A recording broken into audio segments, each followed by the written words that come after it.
Hey everybody, it's JJ and we're back again for another ASUS PCDIY hardware live stream. We've got a pretty cool number of things to actually talk about for this week's stream. So we're actually going to be diving into a couple of cool product announcements that we've got going on, including the upcoming actually GT302 chassis, which is actually going to be, of course, a long-awaited BTF chassis from ASUS, but it's also going to be first and foremost an ATX chassis. We're going to actually touch on our brand new AiO based coolers, which is going to be the new Strix LC III series that we're going to have. Some really cool updates we're going to have there. Actually, a little bit more aggressive price point when we're talking about actually not only a 240 but 360 compared to our Ryu 3 or our Ryu Gen 3. These are going to be actually exciting updates, and I think a pretty cool thing in terms of the actual rotatable pump housing, which is actually decoupled. It's actually pretty interesting, pretty cool. We've got an update for the GPU tweak software, which if you guys have not checked out, we'll talk a little bit about that. We got some cool promotions going on, and also the PCDIY Builder Spotlight. So pretty good amount of stuff to be able to go ahead and jump into for this week's stream. So let's see who we have joining us here. Eric, as always, fantastic. Thanks for letting us know that everything's checking out in terms of the audio. Let's see who else we have joining us. We got Sneff joining us, man. Fantastic to have you, one of the best modders and builders in the game, joining us here on the stream. Yes, I know we need to get our updated ROG chair here for me, so hopefully in the not too distant future. Michael's letting us know, why don't I have the Carnax? I got my Carnax, I just got to get it into our team so that we can go ahead and get it out to us, so hopefully in the not too distant future. Let's see, we've got Pele also joining us, we've got Bob joining us as well. We've got Michael joining us, the one, the only Sue Min, great community member that we've got there as well. We've got Johnny J. Hey man, fantastic. Thanks so much for joining us here as well. We've got Zentrix joining us. Hey, Mr. Matt Lee, it's been a minute, man. Hopefully you're having a fantastic Friday. I know it's a little bit later because you're, of course, across the pond, man, but hopefully your day is going good. So let's get ready to go ahead and jump into it, guys, and let's kick this things off. So first and foremost, let's go ahead and dive into just our UEFI BIOS updates. UEFI BIOS updates, we don't have any crazy number of UEFI updates to go over for this week. They're really just a continuation of the prior 1700 series updates we talked about, which actually enabled support for essentially enhancing the performance for non-K series CPUs. So as always, what I recommend is actually check out our PCDIY group. It's linked in the description below if you're checking us out on YouTube, Facebook, Twitter, wherever it might be that you're checking us out, X. You can go ahead and find the link out to the group. You can check out the featured announcement post, which contains all the motherboards that we've released the UEFI updates for that corresponding kind of 7 to 10 day period. So again, we've gone ahead and issued out a wide number of UEFI updates in the last couple of weeks, predominantly for 1700 series motherboards. So if you have a non-K series CPU part, you can go ahead and see an additional performance uplift by enabling essentially a specialized option. For those that might be interested, let me go ahead and just bring this up quickly. Again, I'm not going to recap all the boards because for the most part, I've already done this in a prior stream, but I'll just go ahead and show this just for reference in case anybody wants to check this out. So give me 1 second here and we'll bring this up. So we'll just go ahead and use right here for reference our ProArt B760 based motherboard. Again, this update is going to pretty much be available for all 1700 series motherboards, as they all are going to be supporting essentially K-series and non-K series CPUs, although generally K-series you're usually going to want to use with the Z-series chipset-based motherboard. If you head over into the BIOS firmware tab, you're going to find your corresponding UEFI BIOS updates, and you're going to see right here that this board recently got the update, of course, in late February, so the 23rd of February. And you'll see right here it says updates the internal microcode, right? Disabling CEP for improved performance with 14th gen non-K series CPUs. So again, if you're looking at something like a 14600, 14700, 14900 non-K series CPU part, you want to look to maximize performance a bit more, check out that newer UEFI. Beyond that, there's no reason to immediately update to the more recent UEFIs if everything is running stable and reliably without any issues. It's always pretty much they've gotten to a state of kind of feature, functionality, stability, maturity. Although in the recent update, we also did enable high density memory support. So for those that are looking for even greater than 128 gigabyte, like 256 gigabytes of memory configurations, those updates were also recently issued. So that takes care of our UEFI BIOS updates on that side. All right, guys, let's go ahead and see who else joining us on the stream as well. Hey, man, Tech505, happy to have you here, man. Fantastic for joining us. JC, man, another fantastic modern builder in the community. Great to see you here joining us on the stream. Thanks so much. All right, so next up, let's go ahead and jump into a quick promotion that we actually have going on, which is going to be pretty cool. Actually, a giveaway. We haven't touched on giveaway in a little bit, so We've done this one actually with a friend of ASUS over at Bitw. So if you guys know, Bitw is a creator, and we went ahead and teamed up with him recently for a build project. And let me go ahead and bring this up here. So this is going to be the Bitw Gaming PC giveaway. So this is a pretty awesome system. All you got to do is just get in on this actual hashtag right here. You can see there's actually multiple ways to give away, to get in on the system. There's 8 hours left, but this is going to be for a very high-end based system. You can see right there that sweet system. It's in a Hyperion. You've got a Ryujin based cooler, high-end ProArt based graphics card, very, very performant based system. So if you're interested in getting in on a super high performance ROG powered system, then get in on it while you can. You got 8 hours again to be able to go ahead and get in on the entry. So I'm going to go ahead and drop that in the chat if you're interested in checking that giveaway out. So let me go ahead and do that. Also, we'll go ahead and drop the video in there for those that might be interested if they want to check it out. So let me go ahead and drop the link in there too. You can send some views to Kyle. I'm sure he would appreciate it. All right, let's go ahead and drop that one in there. If you guys can let me know if that actual giveaway link shows up okay, that would be fantastic. So let me know if that shows up okay there, guys, in the chat. And we'll go ahead and also take a look here at this build. Give me 1 second here to bring this one up. There we go. Okay, perfect. Let's go ahead and get this guy up here. Okay, here we go. Perfect.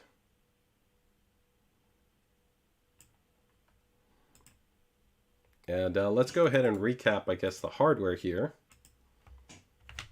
Thanks, Michael, for letting us know that the giveaway link showed up okay there. So you guys can also check out the video. You guys can go ahead and share the love with Kyle over there. But we can see right here, we've got a Hyperion. So that's our flagship, of course, chassis. Supports up to 400mm cooling solutions. Of course, you can go ahead and do custom water cooling. It's got distribution support in there. You know, a huge number of actually USB ports on there. A 1400K, a ProArt 4080 Super.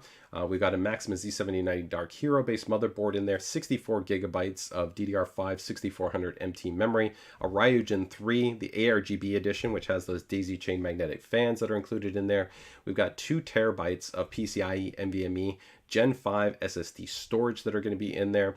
Then we've got a wide number of fans that are going to be from Fantex, the D30 and the D30-140. So those, of course, are going to be their thicker, higher performance based ARGB based fans. I have an 850 watt based power supply, Asia Horse cable kit, an ROG monitor, the XG27AQMR. That's a 1440p monitor. Fantastic, nice, fast, fluid, modern panel. Really, really sweet spot, I think, for this. An ROG ASUS, or premium, of course, 75% TKL based keyboard. The ROG Harp Ace AimLab Edition mouse. So that's our flagship symmetrical, of course, wired and wireless gaming mouse, which, little tip for you guys, if you guys are like to watch the stream and get on the insights, we're actually going to be releasing our polling rate booster probably sometime in about April, and I can already give you guys a little bit of an update that outside, of course, the launch mouse, which will be coming included with the polling rate booster, the ROG Harp will also be supporting that. So pretty close to the launch of the Curious 2, we'll also be launching the polling rate booster. So if you want to be able to take things up to an even higher level of performance when it comes to the polling rate speed, when it comes to wired or wireless, then you will be able to pair that with, of course, the ROG Harp. Do keep in mind that ideally, I think for anybody that's looking beyond 1000 hertz in terms of the polling rate, I would strongly recommend that you consider at least probably pairing it with a 240 hertz based display, just because you want to be able to maximize kind of the display chain and input chain performance. And if you're going to be increasing that polling rate, you want to be in alignment with your refresh rate, and that's going to kind of be the, I'd say, the threshold to really make sure you're taking advantage of it.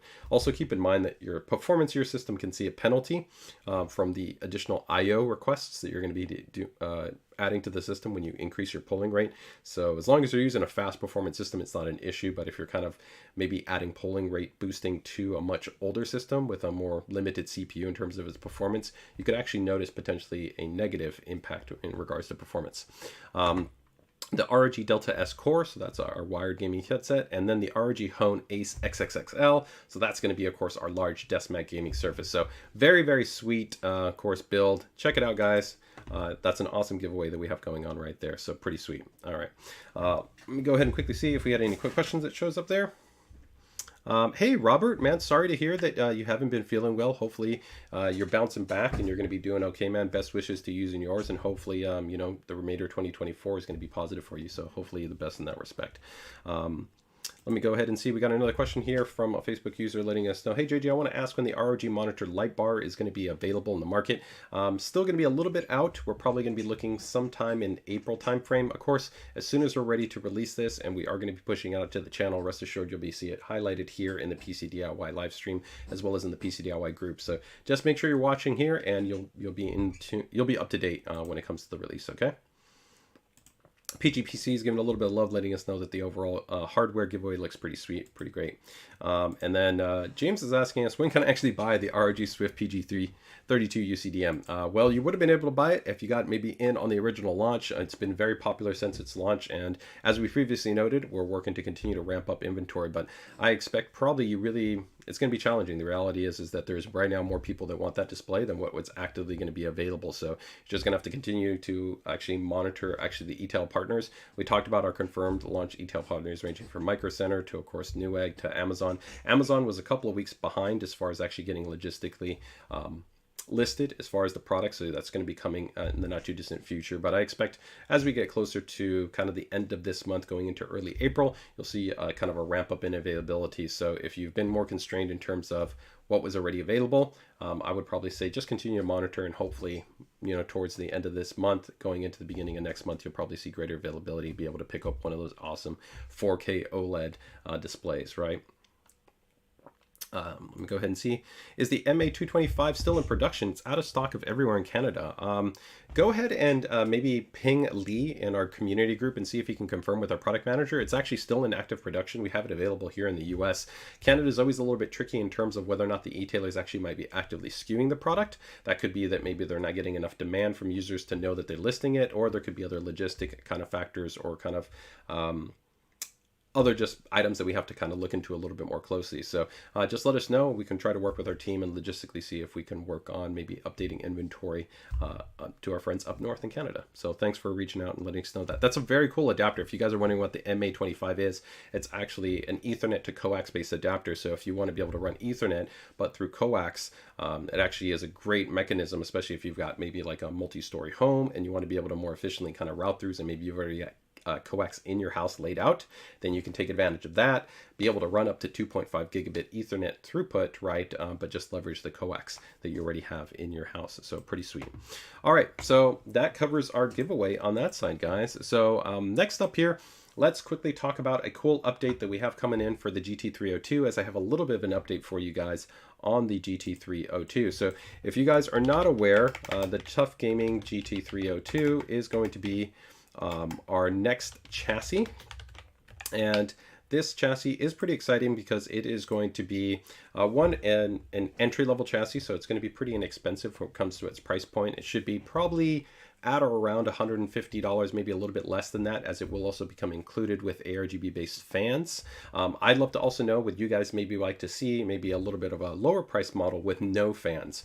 So right now we don't have initial plans to bring in the no fan based model.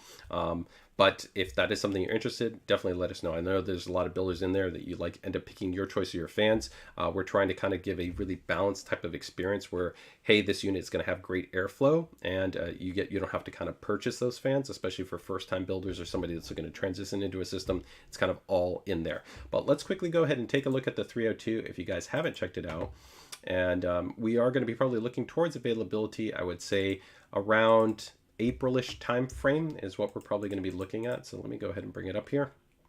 So this will be the GT302. I really love its overall facade and styling. It's a high airflow, so high level of porosity chassis. It's got a couple of really cool design elements that are in here that we'll quickly touch on. So of course we will offer it in white and black.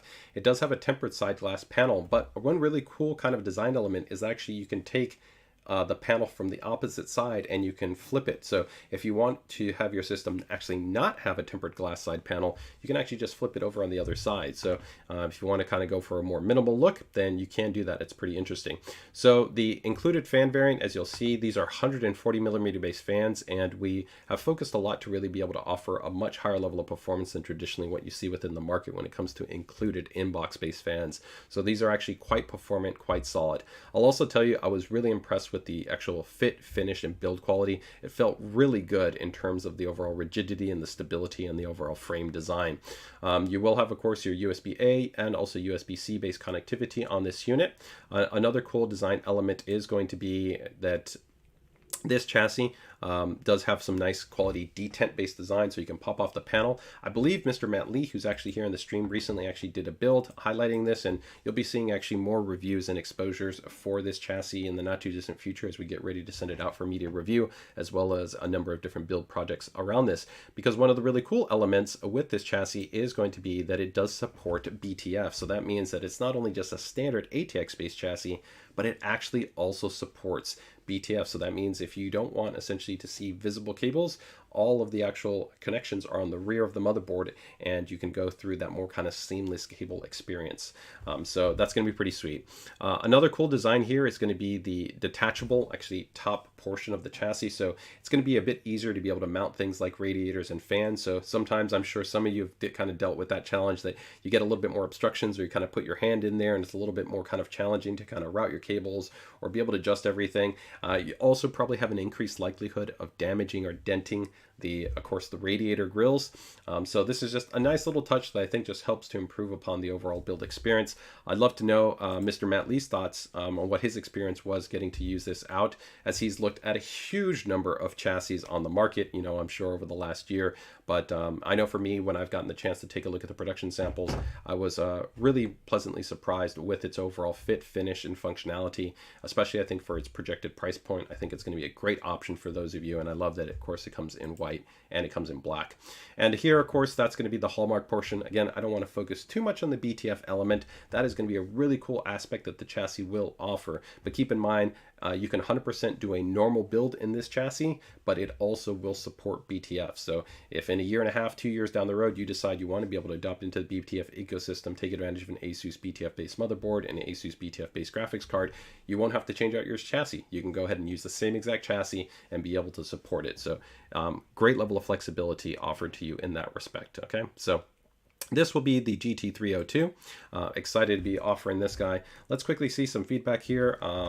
Let's see what we have right here. So Mr. Matt Lee, and let me go ahead and just bring up that image, I guess, again, back there of the chassis. So Mr. Matt Lee says, "Oh man, I love the GT302. Such a pleasurable build process and interesting design for tough gaming too." So man, thanks for that feedback. Yeah, and I believe you guys, you can probably check out an actual a video that he already completed actually in the on his YouTube channel. So let me see if I can bring it up actually right here and check it out. Right. So Pidgey PCs also give some feedback. Is can't wait to get my hands on a full tough gaming BTF system. I'm really looking forward to it. Right.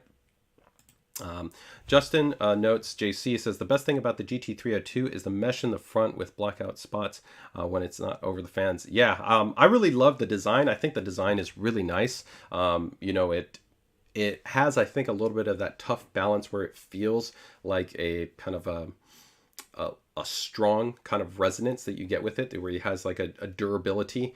We tend to try to evoke this within the kind of the design aesthetic, but it doesn't have a heavy level of branding that I feel that regardless of whatever you want to put inside of it, it can be a great foundation for that build. So very cool about that. So we have another user goes, looks like a bit bigger version of the A21. Yeah, no, because the vent holes are quite different, I would say, on the A21. But, you know, the A21 is also going to be a micro ATX chassis, high airflow, high porosity. It's definitely much cheaper. The A21 is, you know, I think $69, right? So it is quite a bit lower in terms of the overall price point, but it does also support BTF. So it is definitely similar in that regard, right? So it's pretty cool in that respect. Okay. So overall, that is going to be the let me go ahead and see one other feedback point here from Mr. Matt Lee. An important feature on the GT302, which I overlooked, was the GT302 materials. It's easy to assume the front panel is a type of plastic, but it's actually dense metal, which adds a premium feel. Yeah, that's what I was noting, guys, is that definitely the fit and finish feels really, really solid. So that's what I'm really happy for. I'm like everything from the body, the frame, the shroud, it feels really nice and rigid. And this is metal. And even like I said, the detent pins that are in there, they're all nice and metal. I'm sure some of you have probably dealt with the chassis sometimes that the detent pins are plastic, right? And so when you kind of pop it out, you sometimes can fatigue that plastic part. So let me know in the chat, have you ever accidentally pulled out a front panel and actually broken the actual detents that you have on the actual front portion of the panel. So has that actually ever happened to you? But overall, yes, I think for many users that are going to be adopting into this chassis, they're going to definitely be pleasantly surprised with the fit, finish, and the overall functionality. And it fits everything. That's a great thing, is that compared to some similar chassis on the market like the 4000D, the 4000D doesn't offer 140 millimeter fan support. We offer 140 millimeter here, 140 millimeter here. You can top mount an AiO cooler. We've gone ahead and extended the internal cavity spacing, so even if you want to go with really large graphics cards, you're good to go. And you've even got flexibility to, I think, be able to approach things from a custom standpoint. You know, it's definitely not probably first and foremost focus for the custom kind of water cooling crowd, but definitely enough flexibility and room in there that if you want to be able to do a nice, clean, simple loop, you could definitely do that within this chassis. So GT302 going to be coming in the not too distant future. You guys can check it out. All right, guys. So pretty sweet. So let's go ahead and move over into, I think, our next update here. So give me 1 second here. What was I going to bring up here? GT302. All right, perfect. So I think next up, let's quickly go ahead and touch, I guess, on one other item, which is going to be in the EBA. So give me 1 second. This is going to be just a subtle little networking update for you guys. This is going to be a pretty cool little update. So some of you guys are already aware that we've been talking about Expert Wi-Fi. We already started launching Expert Wi-Fi recently. And one of the really cool things that we have with the Expert Wi-Fi ecosystem is going to be its more modular approach to customizing your actually network. Now, we've already been doing that for years with our AI mesh ecosystem, or what we call our extendable routers, where pretty much all of our recent routers all support the ability to essentially add another router to be able to create a custom mesh network. So imagine you could buy like an AX86U or an AX88U or a GT5400 or an AX6000, and you could just get another router and you could combine it together to create a mesh network. With Expert Wi-Fi, not only do we increase the number of nodes, you can actually have up to 12 nodes. You have advanced VLAN support. You also have much more robust customization elements, as it's designed for kind of the prosumer and professional SMB type of market. But there's also going to be more customization options such as hardware-based switches and access points, including PoE-based access points. So in this configuration, it's going to be much more of kind of a pick the parts that you want to be able to deploy within your network infrastructure. And so we've gone ahead and already released the EBR and the EBM, where we're essentially the initial kind of mesh and the primary routers that we offer within the Expert Wi-Fi ecosystem. The hardware switches are going to be coming in about the next month or two. And this is the next model that we'll be bringing in shortly, which will be the actual AP solution. So this is a compact AP solution, which of course is going to be powered via PoE, so power over Ethernet.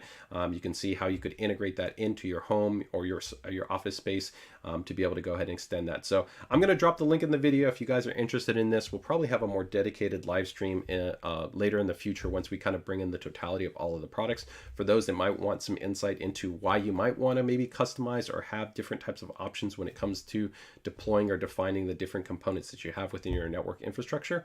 So this a little bit of an update that I wanted to put out there for Expert Wi-Fi. So I'm going to go ahead and drop that one in the chat there and let you guys know. So go ahead and drop that in there. And give me 1 second here. All right, so there we go.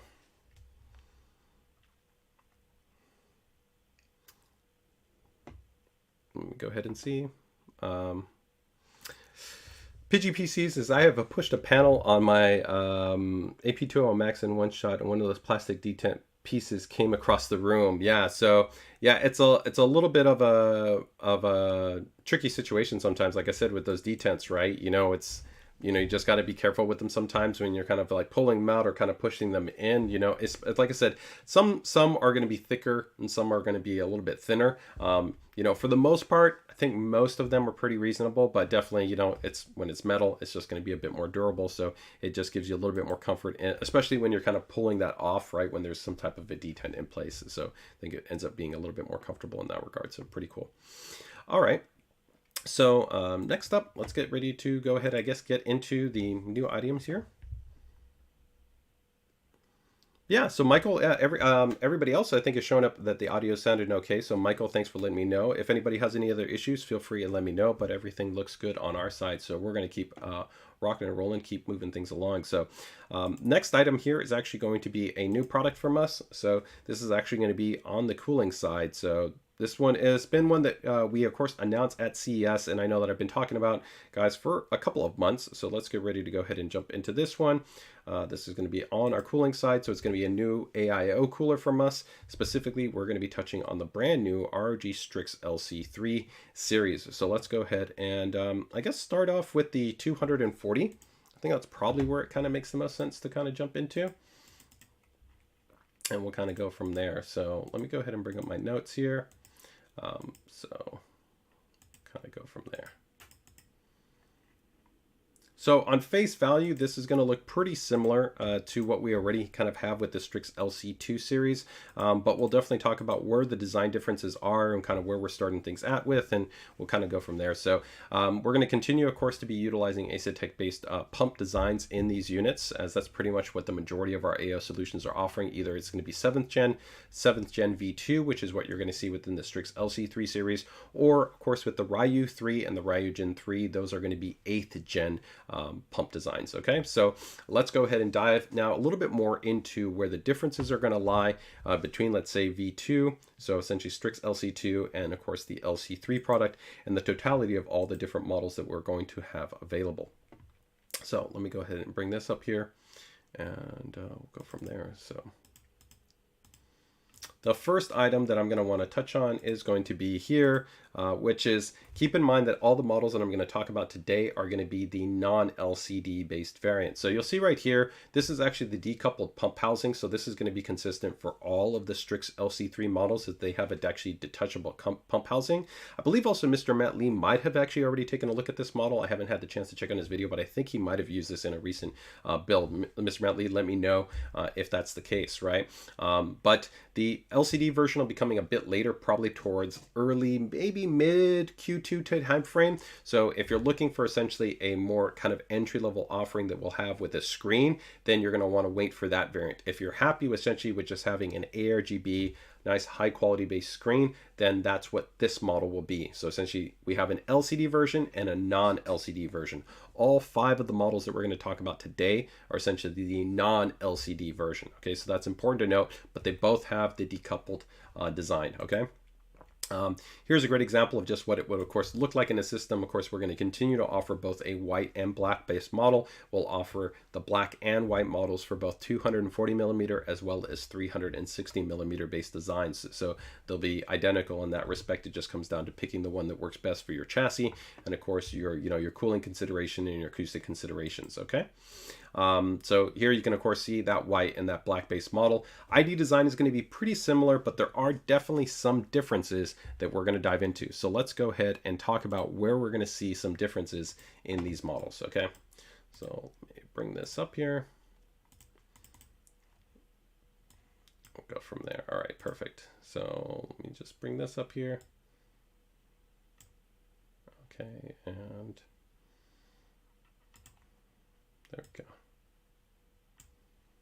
Okay, perfect. All right, so here we can see we've got a little bit of a slide, so I'm going to go ahead and push this out a bit here. Okay, so what do we have that's different? The first item is going to be that these are going to be utilizing the new Asetek V7 V2 based pump. So this pump is going to actually be going from a normal split flow based design to their new actually channel turbulence based design. And really the focus here is to be able to kind of centralize and maximize its actual cold plate to be more in alignment of where the kind of the die is and where most heat generation is. And on average, what they're generally seeing in terms of relative improvement is about half a degree for every about 100 watts. Now, if you kind of get confused by this metric, the reason why it's important to kind of note wattage as being the factor that you have to kind of keep in mind when it comes to thermals is that your load will dictate your actual wattage. So if we talk about games, most games are generally going to be somewhere between as little as about 50 to 80 watts to as much as about maybe about 125 to about 200 watts. Now, of course, the wattage will vary over time, invariably in different parts of the game engine. So as a whole, generally, like I said, for gaming, you're probably going to be somewhere around, let's say like 80 to about 200 watts in terms of that range.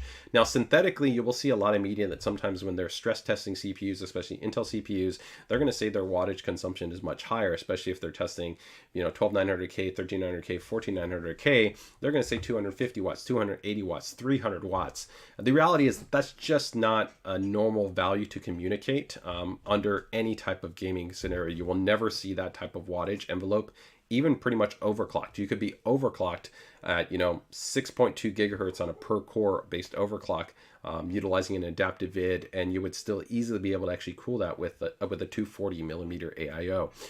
But a lot of the logic that gets communicated regarding thermals will be done at that kind of extremity of, let's say, 250, 280, or 300 watts. Now, if you're going to be a professional user and you have a workflow that is essentially utilizing all your cores, right, all your threads simultaneously, your power consumption, your heat output is going to be much greater to that than normal desktop users, which are going to be, for things like your browser, word processing, image applications, desktop productivity, the Explorer, and of course games. But overall, the pump will allow for essentially a bit better thermal dissipation performance. It will allow for quieter operation, and it has an enhanced, essentially, cold plate design, which is better aligned for the current generation of CPU architecture.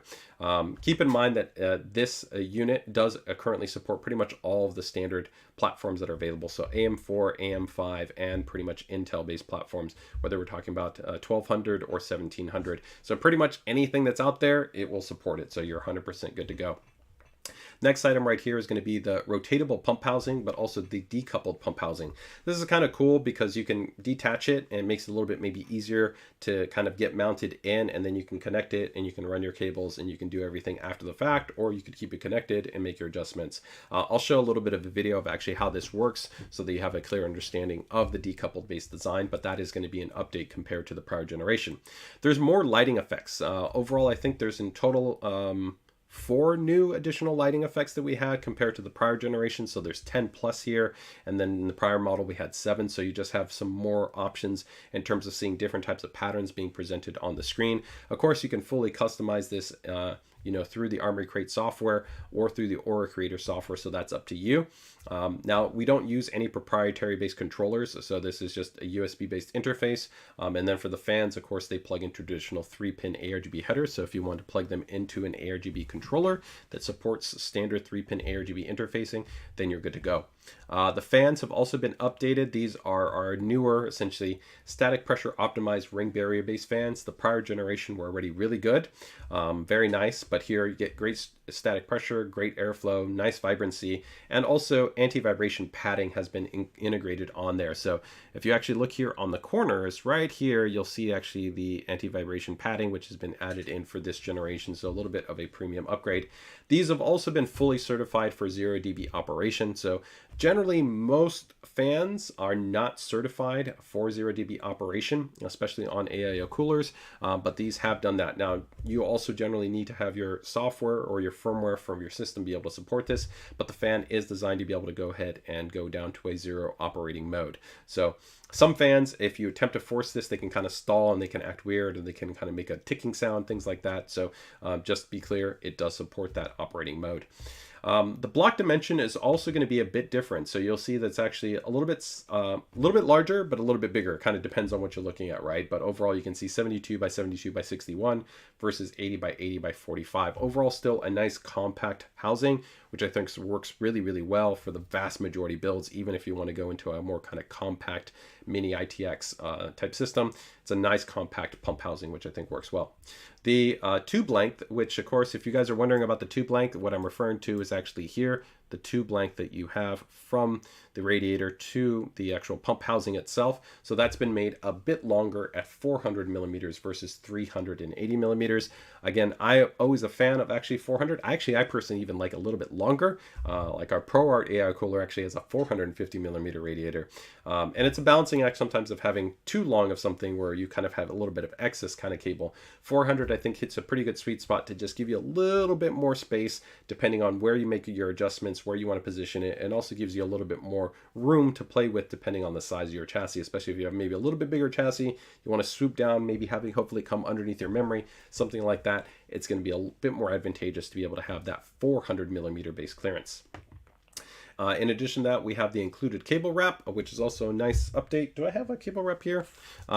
These are, they're nice. They're just like a little hook and loop fastener that comes in there. So there's an include, I think there's, I'd have to double check. I don't want to misquote, so apologies. I don't want to incorrectly state the quantity, but it does come included with actually a hook and loop fastener in there. So if you want to be able to just tie off your cables, make them look a little bit nicer, they're color matched. So the black will come with black, and then the white model will actually come with white hook and loop fasteners.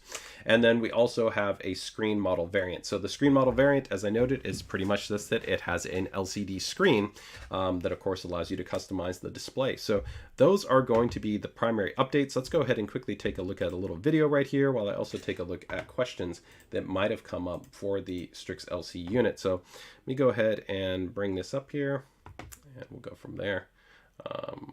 Where do I have my Strix LC? I guess we can look at the white and we can look at the black.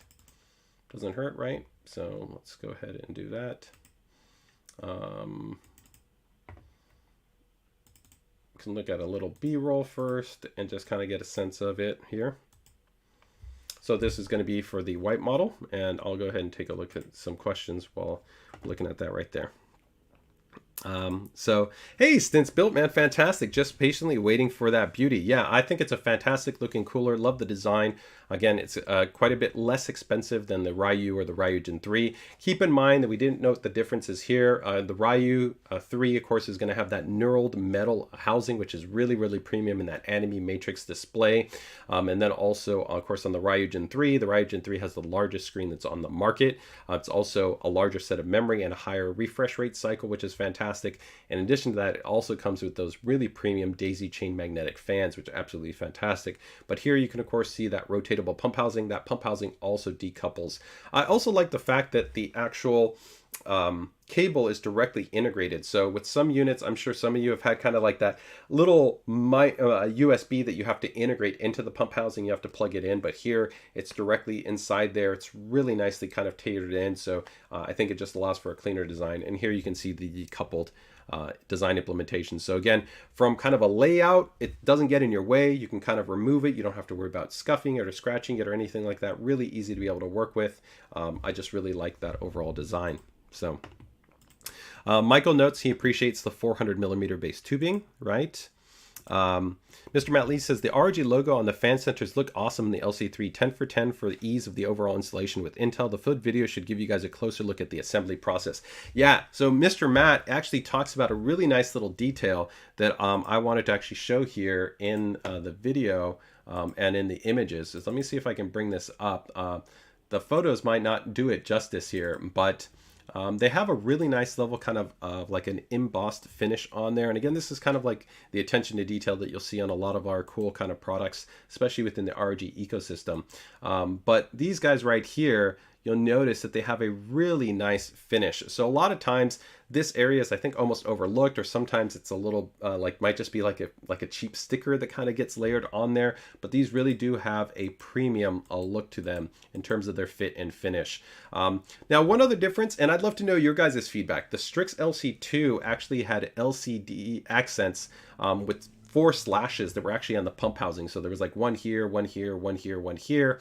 So there was a little bit kind of more periphery lighting around there. I think these are actually brighter and they're even crisper in terms of their overall design. So I think I prefer this design compared to the prior design. But the Strix LC2 was already really nice looking, but I'd love to know, what did you guys think? Do you like the updated design? It's still, like I said, pretty similar to what we had in the prior generation, but there is going to be a difference. Let me go ahead and now show you guys just the black model for reference here. So let's go ahead and take a look at the black model. And I guess we can even go side by side in a moment, but let's go ahead and do that. So here's going to be the black model, and let me see if there's any other feedback. So when these are are these daisy chainable like the Ryujin fans? No, so they are not daisy chainable. Only the Ryujin 3 currently comes with daisy chain fans. These are going to be your standard 3-pin in terms of your ARGB connection, and then your 4-pin when it comes to the PWM fan power and control.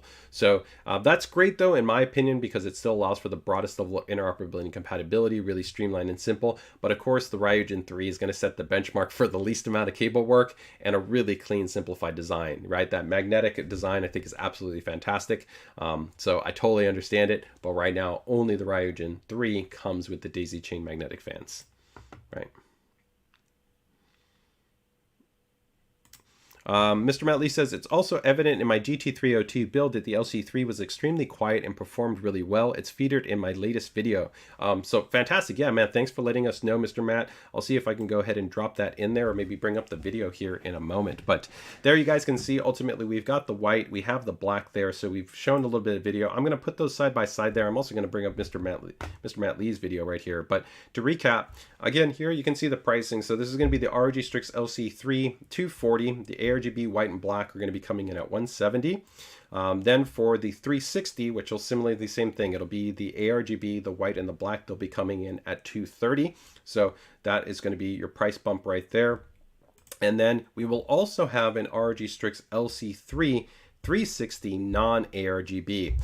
This one will be a little bit more performant technically, because generally usually fans that are not ARGB are going to have actually a bit better performance and a little bit lower in cost in that respect. So if you want to save a little bit, or maybe you just don't want to have to deal with the ARGB cable, you just want a nice cooler, then you could definitely go that route. So essentially 5 coolers in total, right? So again, white and black 240 ARGB, white and black 360 ARGB, or a 360 non-ARGB based model. Okay, so those are going to be your your 5 models that we're going to have available for the Strix LC3. Let me go ahead and see if I can bring up Mr. Matt Lee's video right here. Take a look at it. And also, we have already been running a promotion on our Strix LC2s, and we still have active inventory at. There were some really fantastic deals for that model. Like I believe we had the 360 ARGB model for $150, which was a fantastic unit. And keep in mind, this is going to be pretty close to the performance. It already had a very quiet pump design, had great bright white fans. You can get it white and black. So I haven't checked it recently in terms of the pricing, but we have it running at a lower price because it's in promotion, as we're going to be transitioning out of that because we won't be offering both. So essentially, once we clear out of the Strix LC2 models, they're only going to be the Strix LC3 models, right? So I would definitely recommend that if you're interested in that, check it out and get it while you can, because it's a great kind of price point to be able to pick up a great fan, excuse me, a great cooler. So definitely check that out if you're interested. So yep. Let's see here live. We're checking out Mr. Matt Lee's video. So here you can see the future of PC building is now. Oh, Mr. Matt Lee, thanks for the love on that commentary. But you can see a beautiful build right here that looks like he did in the GT302. He's also probably got the new upcoming Tough Gaming Z790 Pro board, which is going to be the BTF version, which is also in white. And then we also have the Tough Gaming 4070 Ti Super BTF based edition, which is also going to be right. You got to love Mr. Matt Lee's editing skills right there. I'm digging this, right? I love this, man. He's giving you the paradox, right? Or the current paradigm of seeing all these cables, right? And that's disappeared. I hate to go ahead and fast forward here on the fly, but here we can see we've got the board, we've got the GPU. Do keep in mind that our BTF-based graphics cards are only going to be compatible with an ASUS BTF-based motherboard, as you have that auxiliary power connector which supports up to that 600 watts of power. Now, that motherboard, though, can support any standard graphics card, including ASUS's standard non-BTF-based graphics cards. So the motherboard is going to still be able to support both types of graphics cards, but if you get a BTF-based graphics card, it will only work in an ASUS-based motherboard. You can see right here, he's got the white variant right there. He's got those beautiful fans that are ready. Again, they will come included in the unit. So I think actually it's very reasonably priced for being at the projected price point of around $150 for the chassis, and actually the fit, the finish, the quality, alongside the performance that we're offering relative to the airflow. And like I said, a lot of the design details right here. As always, Mr. Matt Lee is killing it when it comes to the design. So let's just see here. So this is a great showcase of actually a lot of the cool hardware that we're going to have coming out. So you can see here the 302 chassis, the motherboard, the graphics card, the Strix LC3 cooler, that's the cooler, and then the power supply. So that power supply for North America, right now we're actually still TBD on its actual timeline. And I'd actually like to know, do you guys want us to bring that in? For sure, we are guaranteed to bring in the Tough Gaming White 1000 watt edition, but right now it is still actually tentative on whether or not we will bring the ROG Strix Aura Gold 1000 watt white edition. Where really the ROG Strix Aura Gold, I think, set themselves apart is going to be in their absolutely class leading acoustics. They are, by measurement, you can check this, they are the quietest PSUs in the industry. Absolutely insane in terms of their performance, their acoustic markers. If you actually take a look at their actual, their dB measurement graph, it's absolutely crazy that you can literally be in that, 700 watt, 800 watt range, and effectively it's just inaudible. It's absolutely amazing. So that's cool. Let's take a look right here. Let's see if we can get towards the finished build. We can see, of course, all the cables in the back, right? You still need to do everything that you would normally expect, but as it's coming together here, you're going to see right here. So it's all going to be coming on here in a moment. So let me quickly see right here. JC says, bring the Aura White Strix, best looking white PSU, period. All right. So I will, thanks for that feedback, man. I really, really appreciate that. Still Spilt, fantastic powered by ASUS system integrator, guys. If you guys are looking for a fantastic build that uses quality hardware and built by one of the best SIs in the industry, take a look at them. But the Tough PSUs have been the best I've built within the last 2 years. Aesthetically and the cable management wise, nothing comes close. I would agree. The fit, finish, they look fantastic. They perform great. And those fully etched modular cables are absolutely fantastic. Again, you guys can actually check out our PCDIY group. Mr. Matt Lee's also used these PSUs in some videos where he shows actually a great attention to detail that those PSU cables look really, really nice, right? So looking pretty sweet, right? So overall, that is pretty much what you can be building in the not too distant future with the BTF-based ecosystem. But of course, you could also just have a great looking system with just that GT302 chassis. So that guy's going to be coming in the not too distant future as well. So very, very cool. Thanks for checking that out, man. And thanks, Mr. Matt Lee, for shooting that video there.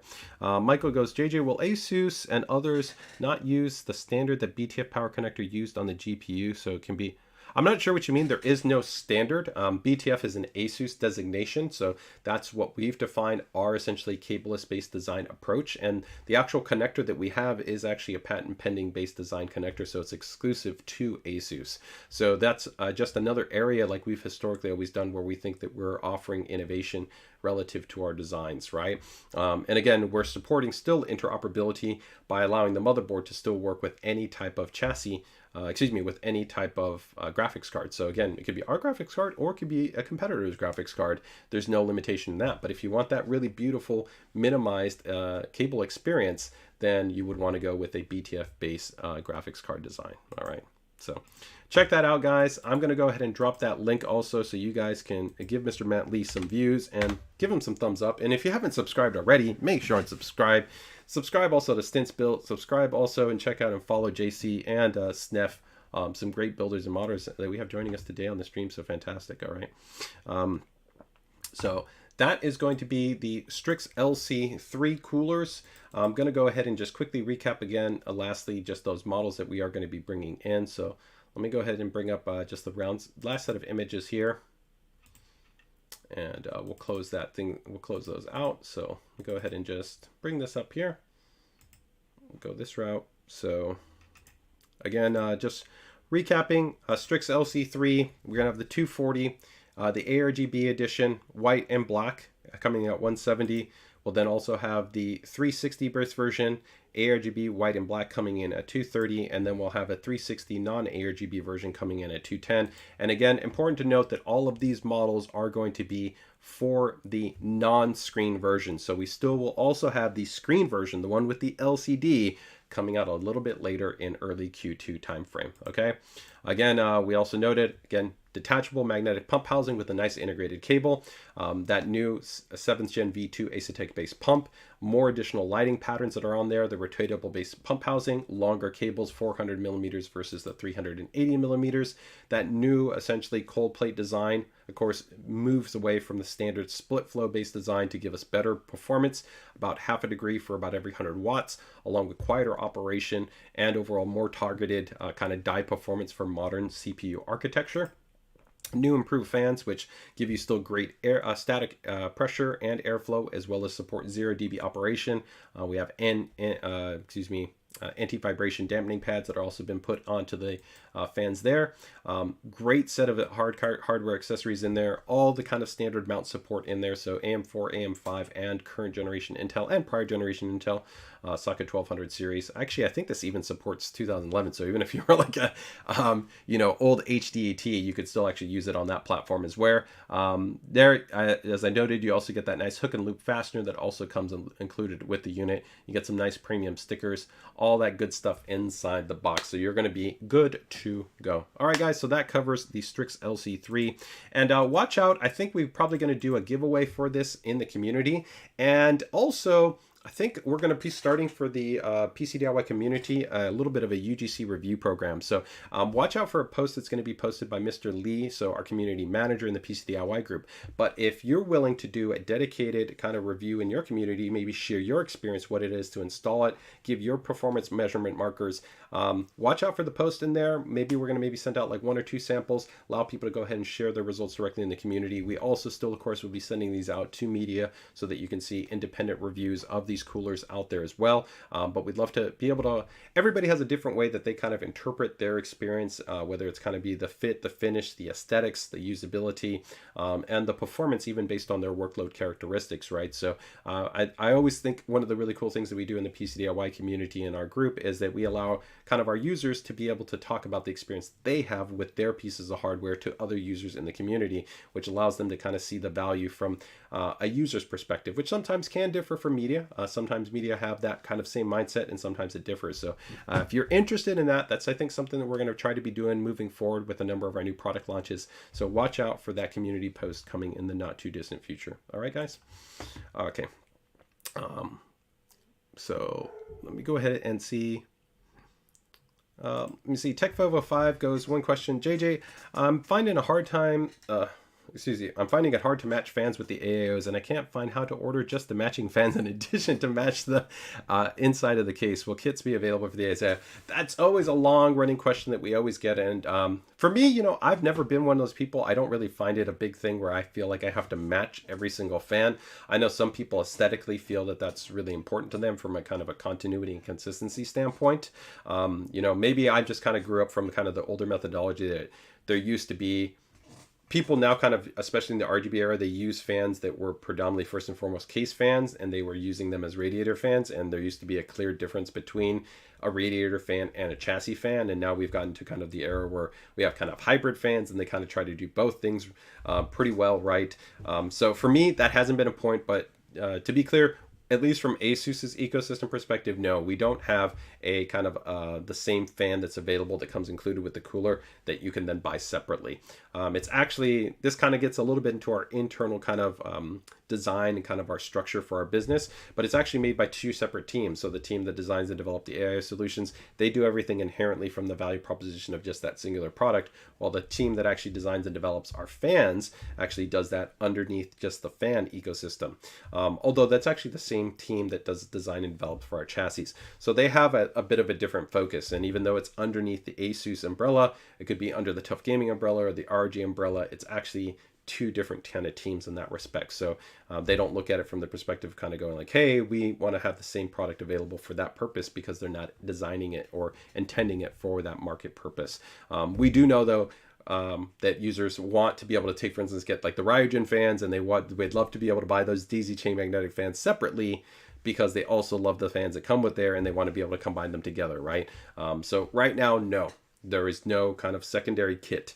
We have dedicated standalone fans like the XF120, the TF120. We have our upcoming TR120 fans under the Tough Gaming line, but no standalone duplicated fans that are the same fans that come with our AiO solutions. Okay. All right.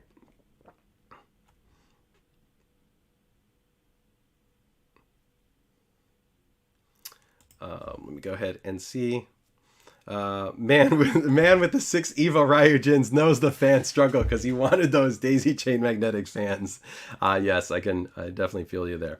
Some feedback there from Z590I Geek. What is this? Geek Reborn. The XF120 ASUS is a GOAT. That's a fantastic fan. People sleep on it. I know Sneff was here in the chat. Sneff has used that fan in a number of different builds. I love that fan. It's performant. It's quiet. It has one of the best bearings in the industry because it's a maglev fan, which is very rare if you talk about the overall consistency of its performance, its acoustic profile, its static pressure and airflow. Really great fan. It's just a simple black fan, but I love it. I love that XF120. I would agree. It's a great choice that we have within our lineup, and people sometimes get they sleep on that fan. They sleep on that fan. All right, let's go ahead and move on from there. So we've got our GT302, we got the EBA as I noted coming up. We talked about our Strix LC3. One update that I wanted to show with you guys right here is also going to be our GPU Tweak 3. I did recently get an update, so of course you guys know I don't like to go too long without at some point in time talking about GPU Tweak 3. So why don't you let me know in the chat, have you actually tried out GPU Tweak 3? If you're not aware, this is our, of course, graphics card utility. It is an agnostic utility. It means that it works on NVIDIA solutions, it works on AMD solutions, it works on ASUS graphics cards, and it works on cough cough competitors graphics cards. So even if you're using MSI, Gigabyte, ASRock, Sapphire, it does work on their graphics cards as well. Of course, you get more functions or features expanded upon if you do use it with an ASUS card. But we do really offer a great set of functions and features. This was actually in design development for more than a year and a half in a kind of a beta rollout project where we developed all our feature set really after extensive community engagement. So it's lightweight, very performant, has some great options such as one-touch OC modes. So if you don't know anything about overclocking your graphics card, you don't even have to know how much frequency to adjust or whether you need to adjust your power target. You can just click the OC mode. If you know a bit more, you can use the OC scanner, or if you know a lot more, then you could jump into the VF curve. And our VF curve is actually quite a bit better than some competitors offers, as we offer actually a much easier level of adjustment with both keyboard and mouse, as well as far as actually also synchronized adjustments across the actual voltage frequency curve. So that is going to be a nice touch point there. Of course, tons of options when it comes to the fan tuning management that you have in there. One of my favorite features in here, Profile Connect, actually allows you to set a profile based on an application. So imagine you want to tune, let's say, a specific profile for like your web browser versus Forza versus Company of Heroes versus Destiny versus Halo versus Cyberpunk. You can actually do that. You could even have conditional based overclocks. This is really cool because a lot of time when you do performance tuning, it tends to be unilateral. So you might have it kind of overclocked when you're just sitting there watching a live stream, or you're just checking out a post on Reddit, or you're reading email, right? But here you can actually make adjustments that are conditionally based off of the applications that you're launching. It'll automatically adjust that. So that's pretty sweet. Our hardware monitoring is fantastic. You have a line view, a column view, and you also now have a mobile view. The mobile view doesn't even require an app. You literally just scan it with your phone, a QR code, and you can see real-time, low latency in your web browser, all of those assets in real time right out. So frequency, FPS, fan values, memory utilization, all of the different readout points. You can see that. It works really, really cool. We actually did a prior stream and a demo on that. So if you want to check that out, check it out. It's on the YouTube channel right now, but it's a really great option. I also love, and we don't note it here, our comparative function. If you're like me and you like to kind of tweak and tune and test, you'll notice right here we have an import and export log function. So in the past, what I would used to do is I would take screenshots, or I'd have like a notepad, or I'd open up Notepad, and I would copy my values in detail and kind of go side by side. But now I can actually export my log, then import my log, and then put it side by side. So I could have like stock versus overclock, and then I can see that in an immediate side-by-side graph, and I can see, oh, my clock boost frequency went up, by this much, and it's really easy to see kind of like before and after, or comparative based values by importing or exporting your log files. I absolutely love this feature. OSD that we have also far easier. If you've ever used something like Afterburner, you have to use Revitune Statistics Survey, and you got to go through customization, and it's a lot more complicated. Ours is literally checkbox simple. You literally just pick the options that you want to be able to map and have on-screen display, check them off, and you're good to go. Really, really simple, really, really easy. Plus, there's other functions in there. So we recently put out an update for it. Check it out. It's pretty sweet. I'm also going to link you guys to a video from PC Battle Stations from Ryan. He did a awesome build recently for us, utilizing our, I think it's the ROG Strix, the ROG Strix Super 4080 graphics card, and he actually kind of ran through kind of showing you how you can do your monitoring really easy with it. So if you guys want to check that out, feel free to check out that review there. So I'm going to go ahead and drop that in the chat for you guys also. But let me go ahead and quickly see if there's any questions that might have come up right in there. and we'll go from there. So give me 1 second here.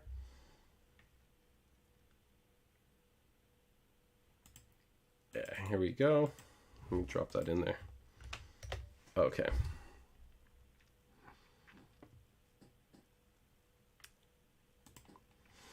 Good to see you streaming this Friday, man. Happy to have you joining us here on the stream, man. Thank you so much. I appreciate it. It's great to have you here on the stream. All right. So that takes care of our GPU Tweak 3. All right, guys. So before we get into our next section, going to be the PCDIY Builder Spotlight. As you guys know, I love talking about your guys' builds. So if you want to be able to have your build featured here on this stream, all you got to do is join our PCDIY community, submit your system. Doesn't matter whether it's an older system, whether it's a current system, whether it's air-cooled or whether it's water-cooled, whether it's mini ITX or whether it's full ATX, it doesn't matter. We love to feature them all on the ASUS PCDIY live stream here. So you can go ahead and submit. Just get in on the submission form. It's in our PCDIY group. So we're going to do that in a moment. But before we get into that, we're going to talk about some awesome promotions. So if you've been looking to pick up some hardware, maybe you'll find something on promotion right now that might fancy, you know, or maybe give you that upgrade itch. So let's get ready to go ahead and jump into it. BIB goes, PG32 UCM update and client, please. Already covered in our prior PCDIY live stream, so watch out for that. So I would probably, like I said, we've already noted actually the e-tailers in question, and I'd say availability update is probably not going to be until, I'd say, at the end of this month, early April. So continue to be monitoring there.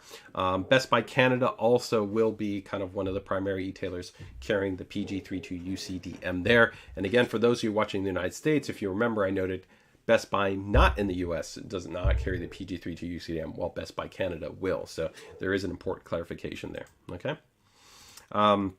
Alex notes, any coming opportunities to purchase the 4090 Matrix? No, that is a limited edition based graphics card, and we've already gone ahead and completed essentially all sell-through of our production inventory. So that card was launched as an ultra limited. Even compared to our normal limited production, it was even a smaller allocation as far as the actual production run. So it is gone.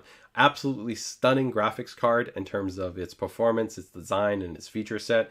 Really, really cool card, but no, it is no longer available. So if you're looking for a flagship 4090 card, then of course I would recommend you check out the ROG Strix 4090, although the Tough Gaming card is also another fantastic choice, especially if you're going to be water cooling. You know, the Tough Gaming makes a lot more sense than, of course, putting a block on the Strix card, even though the Strix card has a little bit of a higher TGP and it has a little bit of a higher boost clock. I would still probably block the Tough Gaming graphics card. Okay.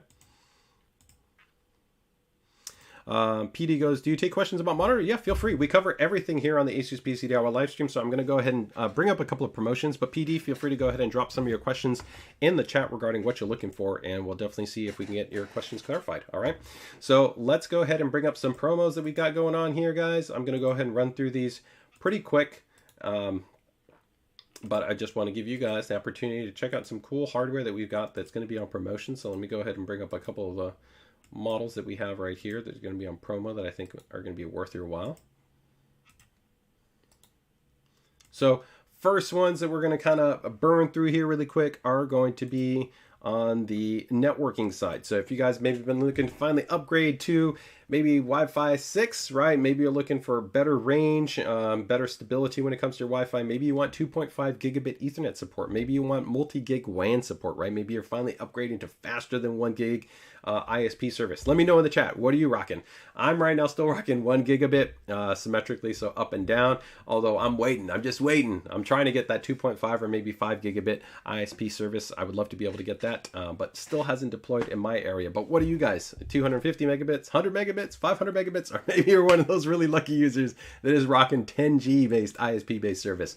Let me know what you guys got going on. All right, so let's take a look at a couple of models. So here we've got the ROG Rapture. This is going to be the GT-AX 6000. So this model normally comes in at $260, and right now it's $230. So you get $30 savings. This is kind of one of my go-to models that I'm really big fan of when it comes to its overall performance and its feature set. So let me go ahead and just make this just a little bit smaller right there.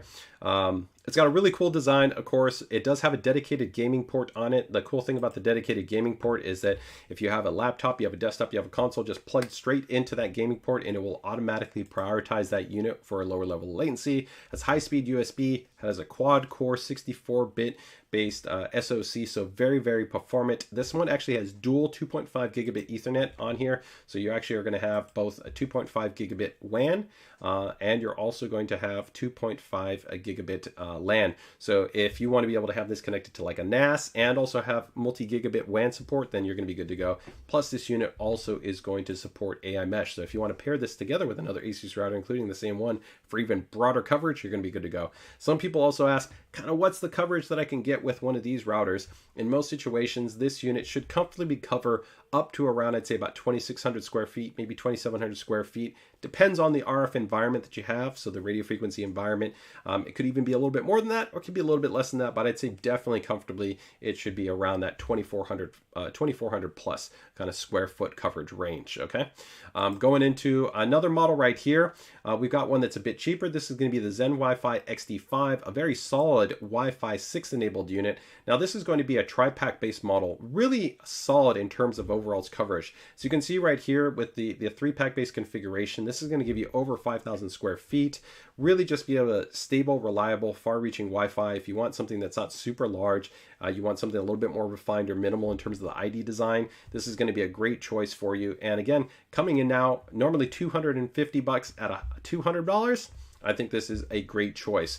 You know, some people goes, well, what's the main thing that you would be sacrificing here? It's probably going to be a little bit, of course, on the performance, but this would still be very robust. You could still stream 4K, still have low latency gaming, but you're going to see you're going to drop down a little bit in terms of the processing power. This is going to be a 1.7 gigahertz versus a 2 gigahertz. You're also going to notice that on the WAN, in the LAN, is that this is just going to be gigabit. So this is more focused for maybe just most users as opposed to maybe an enthusiast user, which might have that need for that 2.5 gigabit, or like I said, maybe wanting to hardwire some type of devices like with the GT AX6000. Okay, next up here, we've got stepping into the next kind of bracket here. Really top end performances. We got the AXE 1600. This is one of the fastest units outright on the market. This is going to be a quad band Wi-Fi 6E, so ultra fast. Wi-Fi 6E you can find right now on the latest generation phones, including if you're an iPhone user, latest generation iPhones, both the current gen and the prior gen, have Wi-Fi 6E. Latest generation Samsung Pixel phones have Wi-Fi 6E. ASUS phones, Wi-Fi 6E, or even Wi-Fi 7, right? Many other devices have also incorporated Wi-Fi 6E, motherboards, laptops, mini PCs, other products like that. You can get much lower latency and much faster speed. How much faster? Wi-Fi 6E can see speeds between 1.2 to 1.5 gigabits. That means literally, 1.5 the speed of a gigabit Ethernet cable. That's pretty crazy. This model normally $599. That's right, $600. It's $100 off.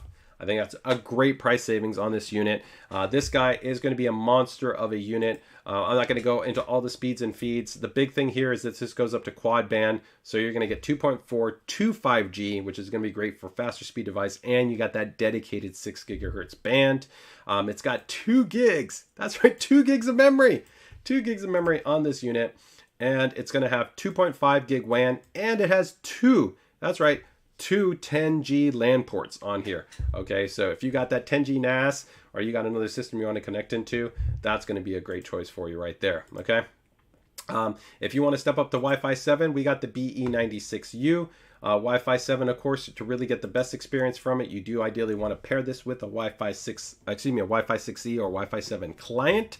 But if you're just making an upgrade, of course, it will be a great experience. Here, this one's $50 off, so normally $699 and coming in at $650. This one also is going to give you dual 10G. It's going to have that higher speed WAN, outstanding performance and feature set on this unit as well. Also supports AI mesh, so you're going to be good to go.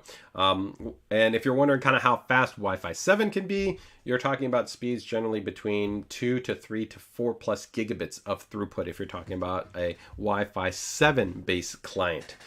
Within the sweet spot, generally, you know, that's going to be about 15 feet, right? Once you exceed 15 feet, like everything, you know, wireless speeds will continue to kind of travel downwards, right? So that's going to be the BE96.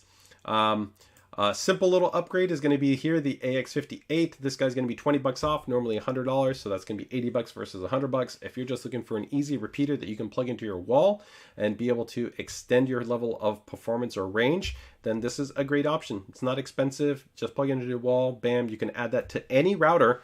It could be your ISP router or a third-party company. It could be, you know, anybody else's product. Or if you have an ASUS router, then you can use AI mesh. So you can actually have this add in through AI mesh as well. So you can do it either as a repeater or as an AI mesh extender. The last model I wanted to touch on right here is going to be the AX 11000 Pro. This model is going to be a great kind of in between from going something higher end like the AXE 16000. So this is going to be tri-band as opposed to quad band, right? And going to give you still very high performance, 2 gigahertz quad core, 1 gigabyte worth of RAM, and 2.5 gig and 110 gig. All right, so that is going to be just some options for you there on the networking side. Let me quickly see if we got any quick questions before you go into some of our next promos here, and before we get ready to go into our PCDIY Builders Spotlight. So some great promos right there. Let me see what we got going on right here.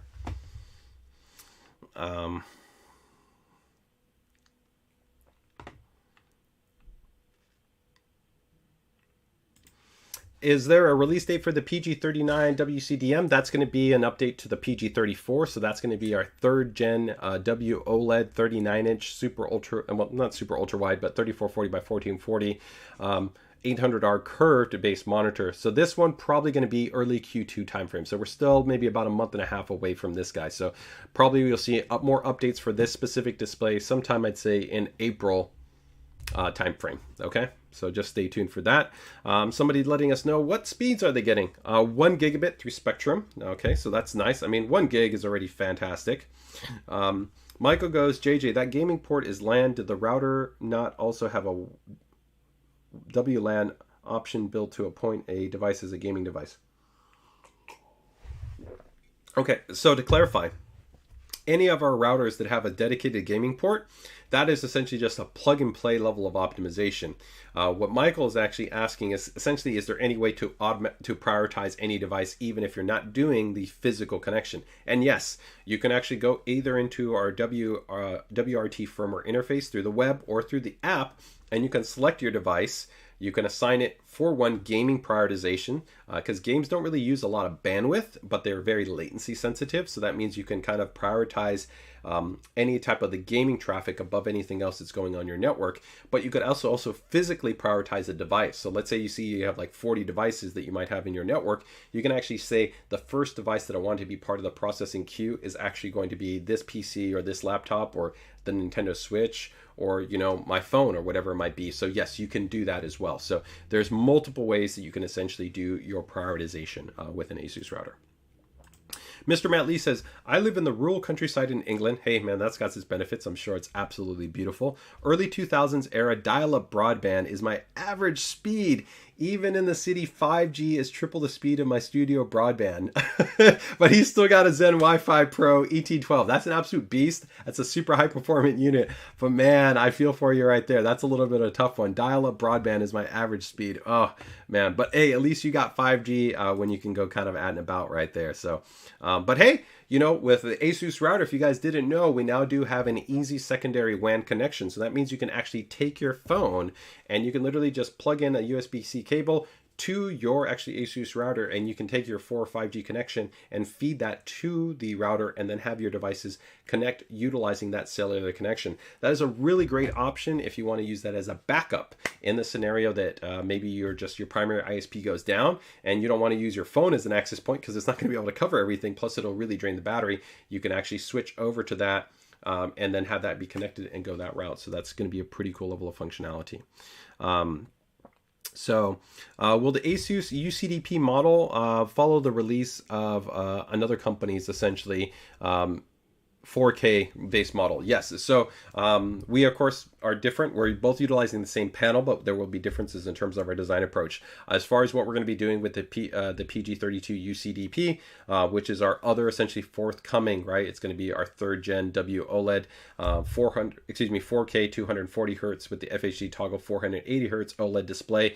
We're projecting right now Q2 timeframe. So of course, for any updates, just be watching week to week. We'll provide updates here. But right now, I'm still expecting that you're going to probably not see that until early Q2. Right. You said glossy options could be planned for later this year. Is there an existing matte monitors or any new ones? Right now, there's no changes or updates. As of right now, anything that's going to be LG based panels, you're going to continue to see the same type of polarizer implementation, that anti-reflective based design that we've had previously. So if you want kind of semi-glossy, then you would want to go with the QD OLED solution. So that would be like the UCDM. If you want to go with a matte or more anti-reflective based type design, then you would want to go with the LG based models. As I noted though, we are evaluating, you know, maybe some type of glossy type solution. However that might be approached, there's different ways to do it. One thing that we have looked at though is that because these are not standard by the normal production facility in working coordination with the panel manufacturer, there are aspects of long-term reliability, durability, and even warranty considerations that we have to evaluate from this perspective. So it's not something that we want to rush. We think we really want to be mindful of the totality of the design consideration and how that can affect the entirety of the ownership experience, as well as what we offer to users. Take, for instance, right now, the warranty policies that we've been able to communicate and offer, all of that comes inherently with considering the total design of the monitor. So there are a lot of things that we have to evaluate and consider, but rest assured, if we have any updates in that, we will definitely be putting that information out there once we have that, okay? Is there any potential for a 360 hertz 1440p on the UCDP in the future through software update through black bezel scaling? I would say right now that's TBD. I can't confirm for you whether or not that would be possible. I would say most likely not. Having specialized kind of resolution toggle options become very complicated in terms of not only the firmware, the calibration, there's many other factors. With OLED, it becomes a bit more reasonable because you don't generally have to worry about kind of overshoot or undershoot. You don't have to worry about variability in terms of like pixel response. So it is generally easier to accomplish some elements compared to an LCD, but in other ways, actually, calibration and other factors are actually much more challenging actually on OLEDs than they are on LCDs. So there's a lot of other wrinkles to go with. As of right now, I would only expect that the actual toggle resolution is going to be what we've already communicated, which would be that full HD 480 hertz, not a 1440p 360 hertz based option. Okay. So lastly, let me go through one other question here as we get ready to go on the other one. Let me see right here. Looking to buy an ROG Strix X570-i gaming motherboard. I don't even know if that motherboard is actually still actively available in terms of production, so I don't know if you're buying it from the secondhand market. Will either exchange for my ROG X570 Crosshair Formula motherboard plus cash, or just buy outright? Any interest in comment, please? I'm desperate. So, you know, we don't, in our PCDIY community, we don't do any kind of any you know, like buy or trade type posts or anything like that. My best of luck to you. I mean, my personal opinion, you know, I don't know why you're kind of transitioning. It sounds like you're saying you're transitioning from a Formula board to a mini ITX board, a smaller form factor board. If you're really going to kind of make that update or that change right now, I would probably start to consider whether or not maybe long term it might be more sensible to consider something like the B650-i, although that means, of course, an update to a different CPU and different memory, right? But there's a lot of different things to kind of keep in mind, right? Oh, I didn't know you could actually do that on the router and the phone. Assume it couples with iOS 2. Yes, that's actually 100% correct. So that USB WAN support functionality works for both Android and iOS devices. So it doesn't matter if you have an iPhone or if you have an Android phone, it can work with both. It is agnostic in that respect. Okay.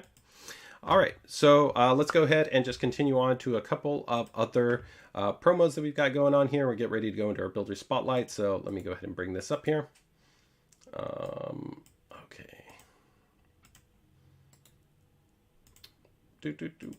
Let's see here. I got some peripherals for you guys.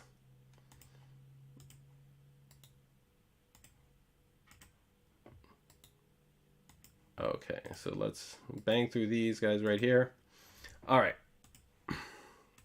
We got the ROG Delta S wireless. This is going to be our actually wireless version of the Delta ROG headset. So if you guys know Deltas, it's actually this headset right here. It's this specific one. I love these.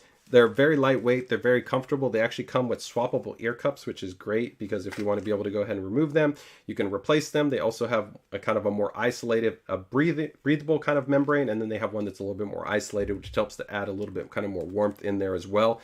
They actually have an angular-based design as well as actually the housing, so it's slanted to actually go alongside your ear.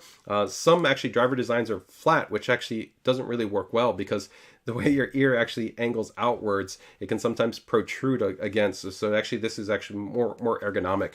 The cool thing about this design, though, There's a couple of things. Is one is that it actually has an integrated storage for a USB-C low latency adapter, so you can plug this into your phone, you can plug it into your laptop, your Nintendo Switch. It doesn't matter, anything that's USB-C, it could be, and you're good to go, and you have guaranteed low latency, high resolution support, so that's great. This unit also, though, does have Bluetooth, so if you also wanted to be able to pair via Bluetooth to other devices, you can also do that.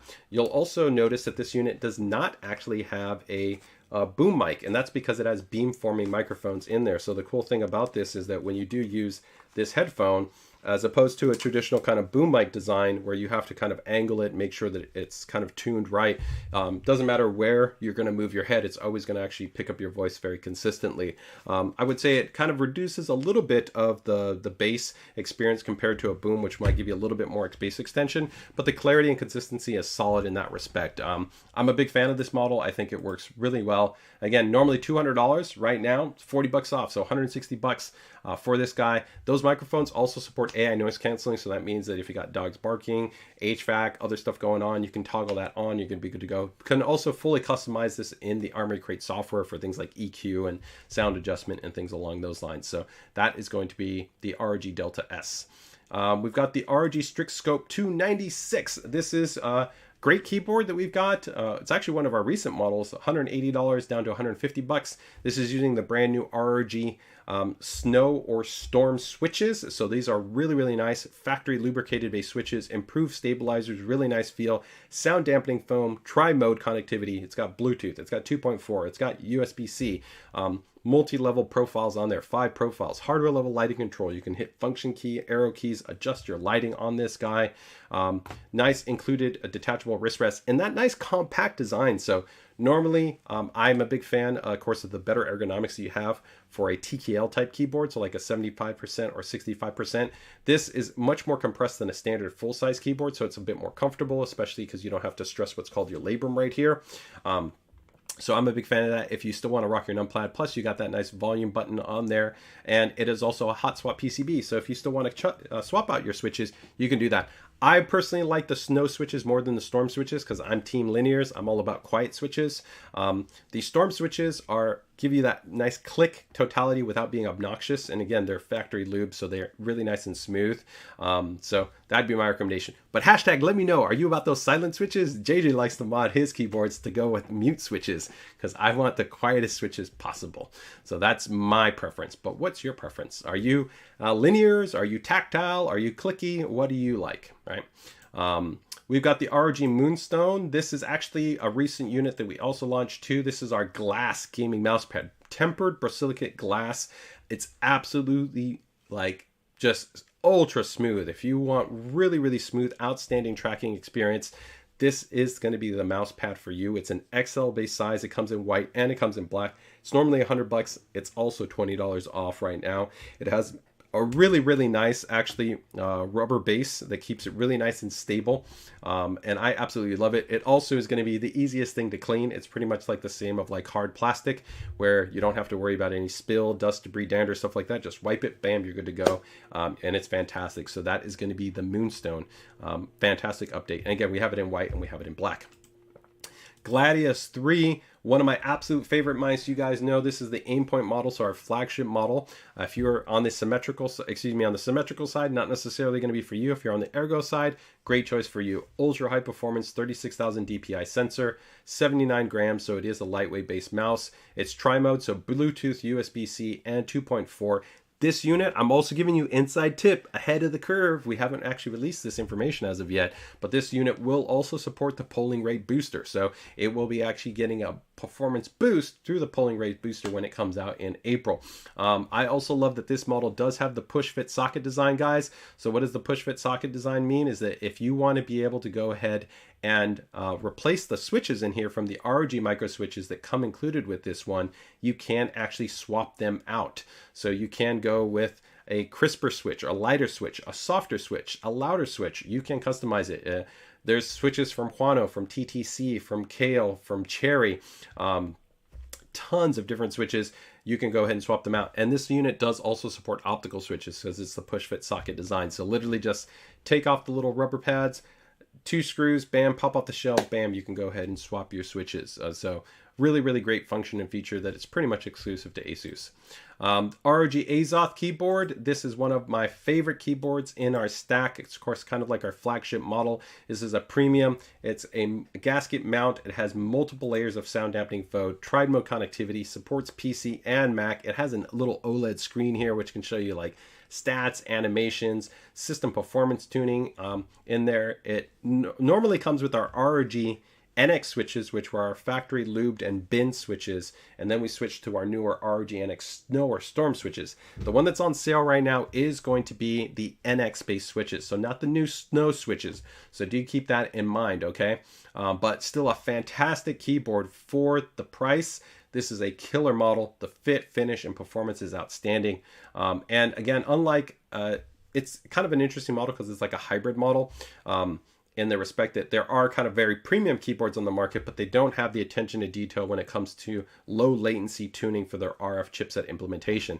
If I was to rip this unit apart and show you the chipset that we have for the RF tuning, many of the kind of more premium keyboards might have only been Bluetooth, and barely some of them are starting to put in 2.4, but their chipset isn't tuned for ultra low latency and stability in the same way that ours is. Ours is full gaming grade wireless. We do target generally going to be sub 1 millisecond, so 0.9 milliseconds in terms of actually latency.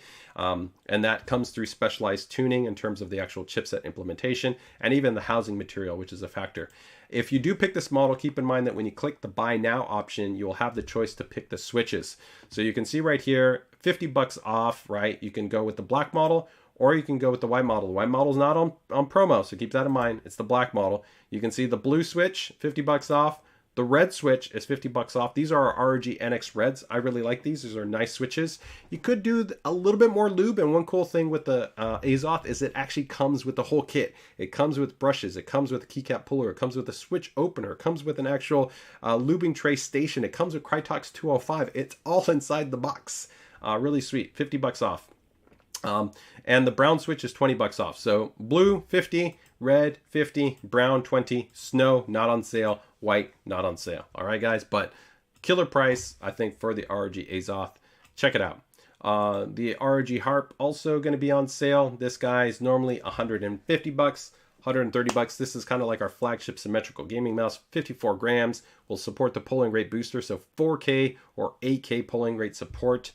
Tri-mode, that's going to be USB-C, Bluetooth, and 2.4. It does not have the push-fit socket design, but outstanding. It comes with dual sets of skates that are going to be on this unit, outstanding build quality, ROG micro switches that are going to be on this unit, and NVIDIA Reflex certified. Really great option if you prefer a little bit of a longer base mouse and you really want something ultra lightweight, super performant, and outstanding, and also going to be really class leading in terms of click latency performance. Okay, and the last one on here is going to be the ROG Keras.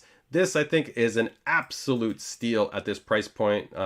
This guy is normally $100 and 40 bucks off. 60 bucks for this guy. It's pretty much the same specs as the Gladius 3 aimpoint that we talked about, just the lighter weight version. So if you want an even lighter weight, a little bit more compact, maybe you're more in that claw or grip style mouse, this is going to be a pretty sweet option. Again, you're going to get that same 36,000 aimpoint sensor with the guaranteed CPI deviation.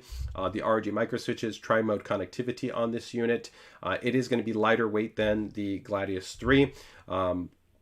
And you're also still going to put the push-fit socket design on this model, so you can go ahead and swap out the switches again. You can do TTC, Huano, Cherry, Kale, whatever you want. You can swap them out. So, and both those models and also the Harp all come included with the ROG paracord cable, which is our ultra lightweight. It's a really, really lightweight cable that we designed and developed in terms of actually the material.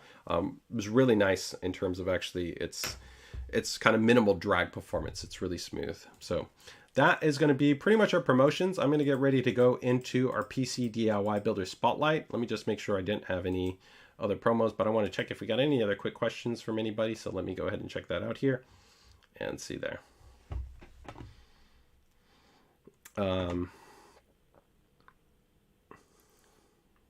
So let me see. Sorry. Alex is will we see a white version? Can you let me know what you mean by which Fight version. Sorry, I didn't catch your question when you kind of asked those right there. Rob Lewis also says is that I think he's saying the Delta S is on sale, even a little bit cheaper right now at Micro Center, so 120. So Rob, if that's the case, I'm sorry I can't confirm that. I'm going with just the promotions that we have right now that I've gotten confirmation on. But if that's the case, that's an amazing deal over at Micro Center. So check that out. So let me go ahead in here.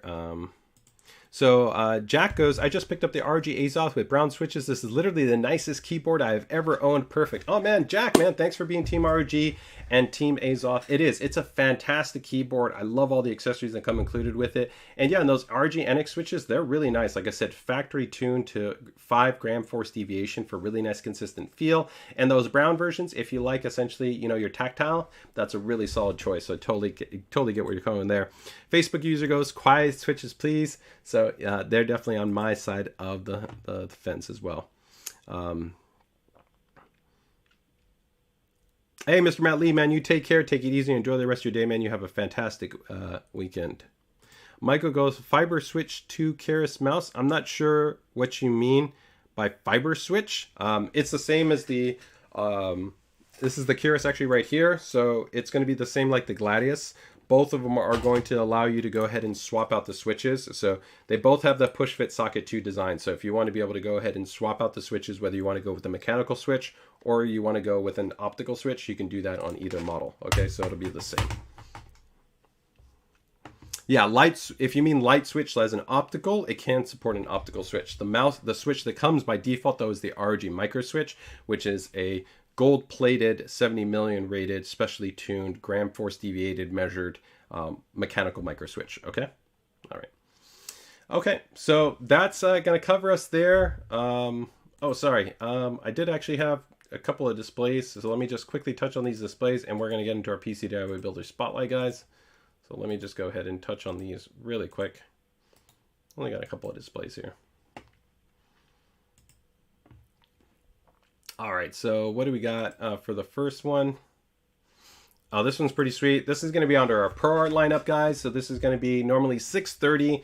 This is going to be the PA329CRV. So $70 savings. That's a great price point. So coming in at $560. This is going to be a 32-inch 4K based monitor. Of course, ProArt means that it's factory calibrated to an extremely high standard. It has a six-axis color control that's going to be present on this unit. It has a new slimmer base right here. It also has 96-watt USB-C support that supports both power and display simultaneously on this unit. One other cool thing is with the ProArt series monitors, they have 4-port USB high-speed hub. So that means you're going to have multiple high-speed ports. So if you want to connect like card readers, cameras, other types of devices, you can do that really, really nicely. Another thing that actually often gets overlooked on these units is also going to be the placement of where their actual buttons and also the ports are going to be. So specifically for the ProArt, we're going to actually lay out the actual USB ports to be a little bit easier to be able to access, and you also have front-facing OSD because it's a little bit more commonly utilized to switch into different types of color profiles compared to, let's say, a gaming display. Now, one other thing that I do want to note is actually going to be a pretty cool feature here. Let me go ahead and bring this over. See if I find it right here. Is that this display does also support our picture-in-picture and picture-by-picture technology. It does have ProArt Chroma mode, which is pretty cool. That means you can actually assign applications to specific color profiles. So if, take for instance, you opened up Adobe Photoshop, you could have it be specifically in Adobe RGB. If you opened up your web browser, you could have it be automatically in sRGB. So you don't have to manually change it. You can actually change your profiles based on applications. It does actually also have speakers integrated in there. Nice for just basic audio playback, maybe for like, calls, things along those lines, maybe some light music playing in the background or something like that. Minimal. Does have a 3.5 millimeter headphone jack, but this is a really nice feature. Also is going to be daisy chain support. So this supports daisy chain, meaning that you can actually connect two of these monitors, one monitor connecting directly to the other monitor. You don't actually have to run the display cable to the graphics card or to the other system. You can actually go from one display to another display. That's not actually common. Most displays on the market do not support daisy chain support if you're going to be running a multi-display configuration. Okay, so I did want to touch on that. That's going to be the ProArt 329 CRV. We then have the VC PSN. This is going to be under our standard series, also considered our kind of business series monitor, but I think just a nice solid option if you're looking for maybe not necessarily something gaming centric. 34 inches, as you see, 3440 by 1440, 1500R, so really minimal curve, just a little bit to help on the peripheral vision.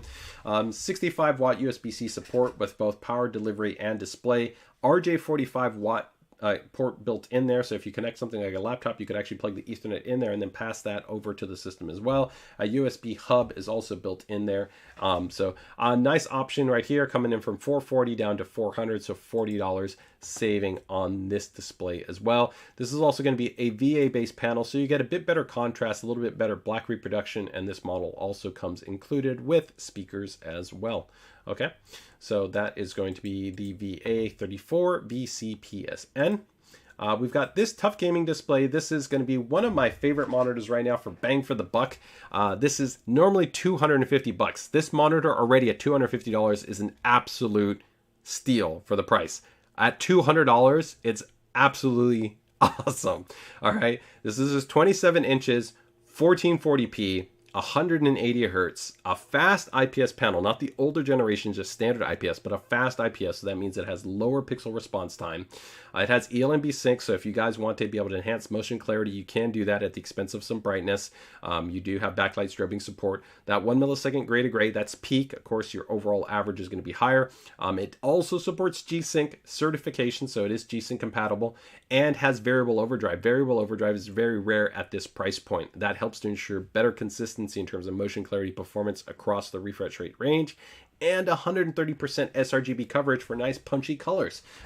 This is a really solid display for the money. You're going to be very hard pressed to beat this monitor at this price point. Again, if you haven't upgraded to 1440p or you're just looking for a solid, good, bright, performant, reasonable spec monitor, this is a really solid option.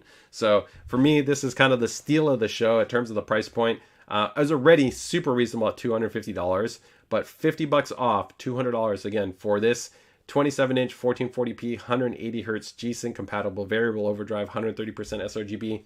Sign up. This is for me, I would immediately be adding this to the cart. It's a super great price point for this display. This monitor also does support our Display Widget Center, and it even has speakers. So Display Widget Center is just our software inside of Windows. So if you want to be able to kind of tweak and tune, adjust, kind of go from FPS mode to racing mode to sRGB mode, or you want to be able to adjust like shadow boost or brightness or contrast, you can do that all in Windows. You don't have to physically touch any buttons on the monitor. You can just do it all inside of Windows. Okay. The last one is going to be this one. This is a more upgraded version of kind of like the VC model that we just talked about. So this is going to be the ProArt, normally $600, down $70 for $530. It's going to be pretty similar in terms of being a 34-inch, 3440 by 1440, 3800R curvature, so very minimal. So just a little bit to improve the periphery and the vision. 100% sRGB. Factory calibration, right? USB-C up to 96 watts versus the other one, which was 65 watts. The RJ45 also integrated in there, and a USB hub that's also in this model as well. And again, if we kind of pop over to the rest of our panel spec on here, we can see that this unit also has the picture-in-picture and picture-by-picture support, and you also get the speakers on there. And this one also is going to support the daisy chain support as well. So those are my picks for you on monitors. All right, so there we go. All right, let me go ahead and get ready to jump into our PCDIY Builder Spotlight. I really need a 35-inch, 40-inch, ultra-wide 1440p mini LED micro. You're not going to see micro LED, that's for sure, but mini LED. Interesting. We have added in some recent mini LED fully loaded display like the PG35EQ was. Yeah, I know that there's some people that have kind of long been waiting for an update on that side for a display in that respect, right? They're looking for, something to, because that was a very impressive display. It had great refresh rate, really good color gamut performance. It had pretty good pixel response time. It had good variable overdrive performance. It had actually really solid HDR, but of course with newer technology, better IC controllers, you could further reduce the haloing and blooming, get better SDR, better HDR performance, right? Higher refresh rate and lower pixel response. So definitely we do know that there's some people that are interested in that. It's just been a balancing act of prioritizing other types of panel technology that people also been demanding, like OLED. But you know, we are aware, I think specifically within that kind of 35-inch, some people are looking for an option. And of course, we just released the PG34 WCDM, which I think is a very good upgrade option, but that is an OLED solution as opposed to an LCD based offering, right? And also it's a bit more aggressive on the curvature, right? That's an 800R curvature, where the curvature that you had on your model was a little bit less aggressive, right? So thanks for that feedback on that side. All right, guys, let's get ready to jump into the PCDIY Builder Spotlight.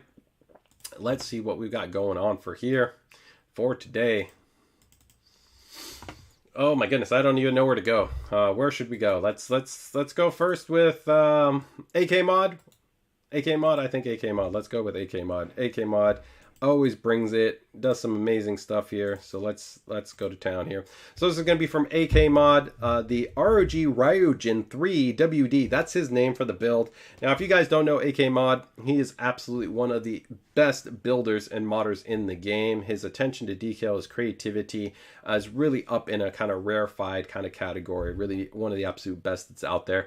This is definitely, I would say, actually pretty basic for AK Mod compared to many of his other kind of much more thematic based builds, but it was a beautiful build nonetheless. So I'm excited to check this one out. Let's go ahead and see what we got here from AK Mod. We'll bring up his submission form in a little bit. So let's see what we've got going on from AK Mod. All right. So right off the bat, we can tell this is going to be water cooled. Of course, in the name, he said Ryujin 3 WB, which if you guys don't know, that's an upcoming product from us. That's the actual Ryujin 3 water block, but it's actually a Ryujin. So that means it has a screen, but it's also a water block on there. It's designed to actually integrate into custom liquid cooled loops. So we can actually see that right there. We've got a hardline loop in there right there. We got a little ROG on the fitting, and that's because it does come with its own fittings. It'll come in either white and black, and it will come with a matching set of fittings, either white or black, depending on the block. I can tell we've got some C-skill memory in there. Okay, let's next shot. Oh, right there. We can see right off the bat, we got the Ryujin 3 water block looking good. So this is pretty cool because there's not really any water blocks that are on the market that have a screen, right? There are tons of great partners that we work with, whether it's, you know, EK, Fantex, BitPower, Corsair, but none of them have a unit that has actually a screen on there. So we had a lot of people that said we would love to see you offer the Ryujin 3 as a custom water cooling solution, and that's what we've done here with the upcoming Ryujin 3 water block. So really love this actually cool line that he pulled off right here. So this coming out from underneath and then kind of just wrapping right around from the top. That's kind of cool just to be able to give this kind of counter feel to the unit, because you have the very symmetrical square vibe that you get from the water block housing, and then you have that nice curve that kind of goes immediately around the screen. It gives a pretty cool vibe. Get a little bit of a shot right there. We can see here we've got the cool polymode display, so this looks like it's going to be a Hero Series based motherboard. I love this just visual to respect and give you the weighted space on the left hand side with that. As we continue to kind of pull out a little bit, we can see, oh, this is the cool actually integrated panel that we would see on the Hyperion. So it looks like we're probably inside of a Hyperion chassis. We've got our nice kind of course pump going on there, res.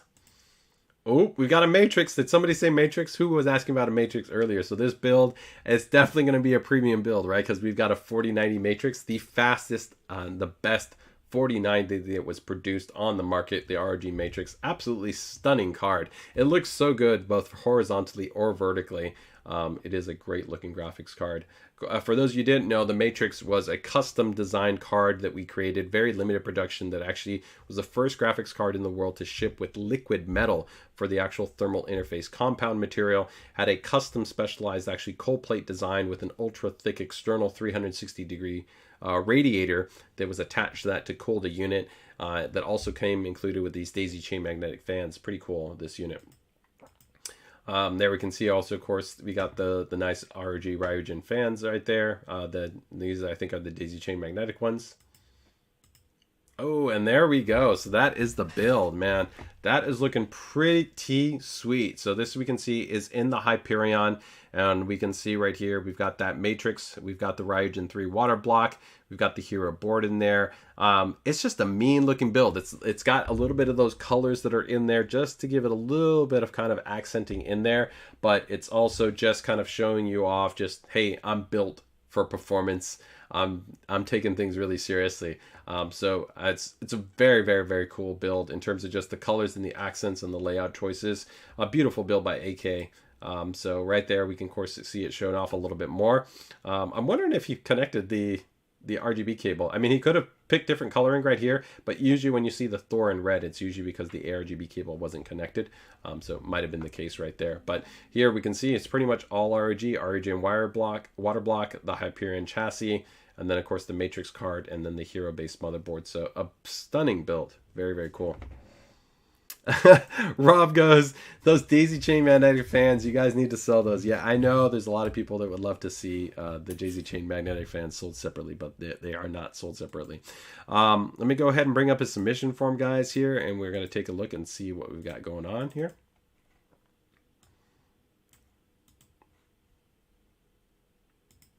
So submission form, so this is going to be from AK Mod here. All right, so what do we got? This is from AK Mod, of course. He is not a first-time builder. It was a sponsored base build. Does the build have a theme? The ROG Ryujin 3 water block display machine. 3 words that he was used to describe the build. He said just clean and black, and I would definitely agree. It's clean and it's black, although you definitely have those RGB accents coming through nicely. Does the build have a name? The ROG Ryujin 3 WB. What do we got for hardware? This is pretty much all flagship level hardware. It's about the best you can get. So you've got a 1400K, a Maximus Z790 Dark Hero based motherboard, an ROG Matrix Platinum GeForce RTX 4090 OC based graphics card. He's got G-Skill Trident Z5 RGB memory. He doesn't note the speed. Now he went with 4 DIMMs. You know, if I'm really all about performance, I would have only put 2 DIMMs on this motherboard because 4 DIMMs I'm going to be reducing the scaling. But of course, it does look nicer for some people to see all 4 DIMMs. But for me, I would have probably prioritized maybe going with like a 24 gig kit. Or maybe you could also consider it a 48 gig non-binary if you really wanted more memory. 32 though really would have been enough, and then you could have really dialed into maybe pick something like 7000, 72, maybe 7400 memory, even 7600 memory if your IMC is a little bit on the better side, right? That would have been my preference, but totally fine. He's got Team Group T-Force A440, PCIe, NVMe, N.2 SSD in there, on ROG Thor 2 1000 watt. In terms of water cooling hardware, as we noted, the Ryujin 3 WB, and then pretty much everything is from BitPowers that's in here. So this is going to be the Herculex 150mm reservoir combo, Leviathan 2 360 rad, pre-bent brass hard tubing. Wow, those are brass tubes. They look fantastic in there. Digital thermal sensor that's in there. The reservoir mount is Embrace Black, and then BitPower fittings overall. So what aspect was he most proud of the build is that he just likes the simple layout of it. And I think I would agree. It's just simple, performant. It's actually the type of build that I think I would do if I was putting together something. I actually like split loops. So sometimes I only cool my CPU, although one of my personal systems as well is actually a dual loop. So it's CPU and GPU. But a lot of times I like actually leaving my GPU not blocked and then just doing my CPU. As you guys also know, I'm generally a fan more of soft tubing than hard tubing, but I do love the simplicity here. How long did I put him together the system? About 3 days. What's the system used for? It was just used for as actually a demonstration to actually show off the new Ryujin 3 water block. And what's his favorite thing about our ASUS hardware is he loves that we're a really innovative company. He loves that we're kind of always doing stuff in there. So I would agree, pretty sweet in that regard. We got a name here from somebody saying the Midnight Marauder. I like that more than Ryujin 3 WB, the Midnight Marauder. I think that's pretty cool, right?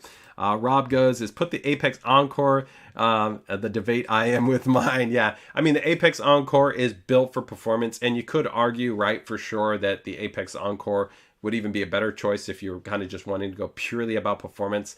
You know, this is a water-cooled system. You could even push more memory speeds on there where you could be talking 76, 78, 8,000 plus memory kits because it's a 2DIMM enabled board, and it still has a fantastic set of specs on there.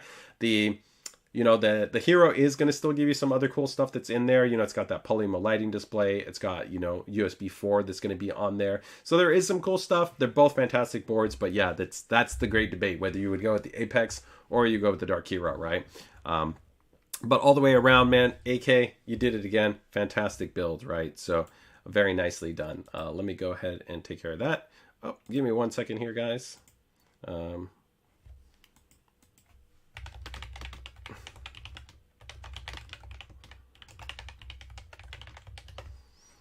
Okay, so let's go to one other build that we have here, the actual name of the featured thumbnail. This is going to be from Kevin Wollember.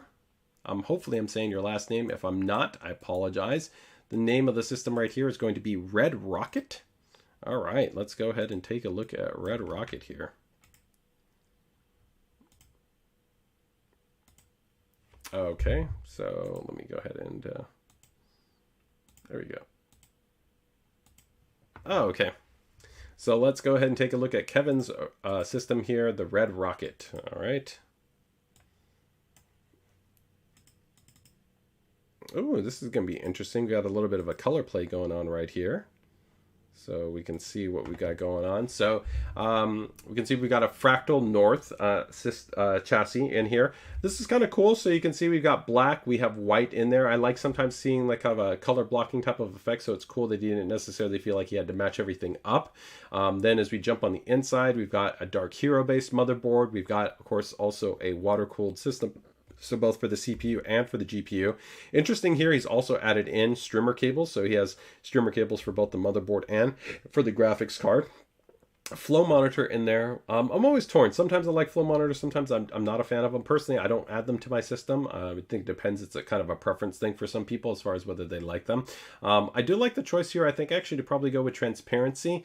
I think going with clear and allowing you to see kind of the color fluid, I think that's actually a pretty cool little touch. Gives a little bit more pop and play to lighting within the system, which I think works well.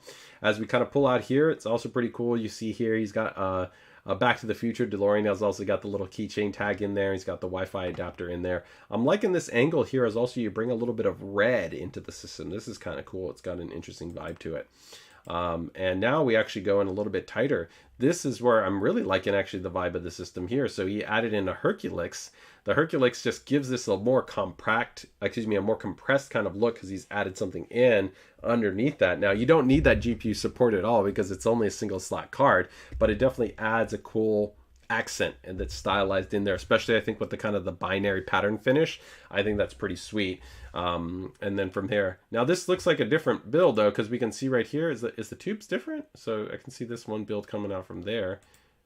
So yeah, because here you could see we have the horizontal profile and that's a vertical profile, but this was a horizontal. So I wonder if there was like a retrofit or there was a change. Interesting. So here you can go with soft tubing. You can tell this bend is a little bit tight in, right, where it's not exact, right, but it works. I mean, at the end of the day, it works, right?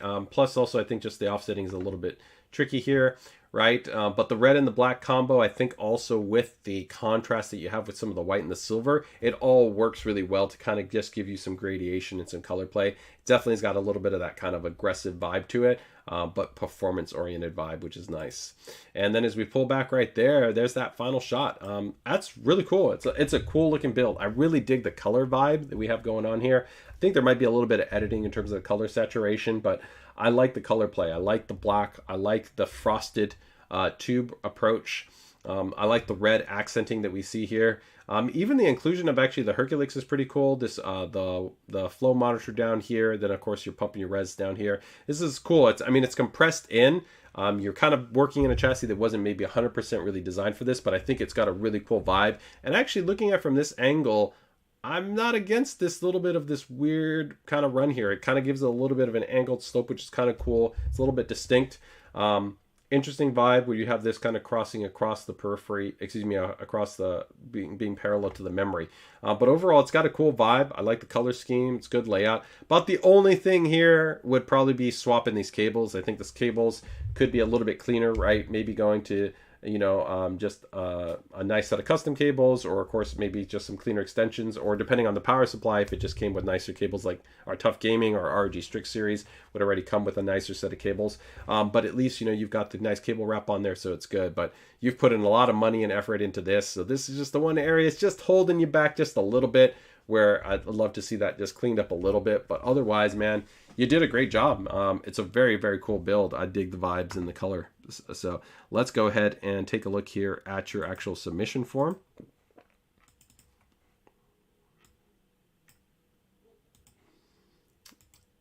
Okay, so submission form. This is going to be from Kevin, and so this is not his first build. And does the build have a theme? Nope, still testing different ways to build it. So I think that's why we see kind of different approaches. So what did you guys think? What was your favorite kind of approach, right? I think if we actually go back to some of the images here, let's maybe put like kind of one side by side. Like, what were you guys kind of feeling? Did you like one more versus the other? So, I mean, we can almost kind of go the three ways here, right? So I think he had it almost like three different ways. We have got one, and then we got the other, right? So here we go. So you can see he had this one here, kind of where he had the vertical mount right here. He had the flow monitor all the way up here, the frosting tubing, and he had the red coolant with the DeLorean. This is kind of cool. I'm digging this kind of vibe. This one was kind of cool too. It's got that synthwave vibe. I really like, of course, that chrome working to give a reflective surface to the actual RGB value, so it looks pretty cool. This one, I think I might like the vibe the most of it though, with that kind of that white, the satin, the frosted, and then the black. I'm really digging this one. But they all look cool. I mean, there's definitely none of them that make me go kind of like, I don't like any of them. The streamer cables are also kind of interesting, where he's got streamers here, and here he doesn't have the streamers, so he went more with a flat black approach, right? And I agree, I wouldn't have done the streamers in this build, but what do you guys think? Which one do you like? The first, the second, or the third, right? Which would you have gone with? So it's a work in progress. And then the name of the build is Red Rocket. He actually gave a submission form over here as far as for his link. See if I can bring up the PC part picker. What was the budget for a build? About $1,500 2 years ago. What aspect was he most proud of? The north is actually pretty tight for all these parts I chose, and how quiet it is under full load. I can go game for hours without getting a headache. Is there anything that he would like to change about his build? Is GPU upgrade. How long did it take him to build the system? Was about 6 hours. That's quite nice for a custom water-cooled build. And he likes to do a lot of gaming, so Starfield, PC building, Sim 2, and Forza. Favorite ASUS kind of function or feature? He's a big fan of overall aesthetic design, as well as the durability of our components. Overall, man, I think you did a fantastic job. And I think actually all three, Kevin, here actually look good. And Tech gives us some feedback that he says he likes the second one the most. I agree. I really do like this kind of synthwave color scheme with kind of this vibe. I think it looks good. Overall around though, it's a tough. I think all three of them look fantastic, man. And I hope you find whichever one that you're happiest with. You just enjoy it, because at the end of the day, that's what it's all about when it comes to the PC DIY build experience. So guys, that's going to wrap up today's stream. Thank you guys so much for joining us for the PC DIY build stream. If you guys have any other questions, comments, feedback, whatever it might be, feel free to go ahead and join us in our PC DIY community. You can find the link in the description down below. We'd love to have you there in our community of over 50,000 members, where we talk about all things ASUS and all things PC DIY. So with that, guys, have a fantastic Friday night. Have a great weekend. Stay safe, stay healthy, and best of luck with your builds. Take care. Take it easy. Bye-bye.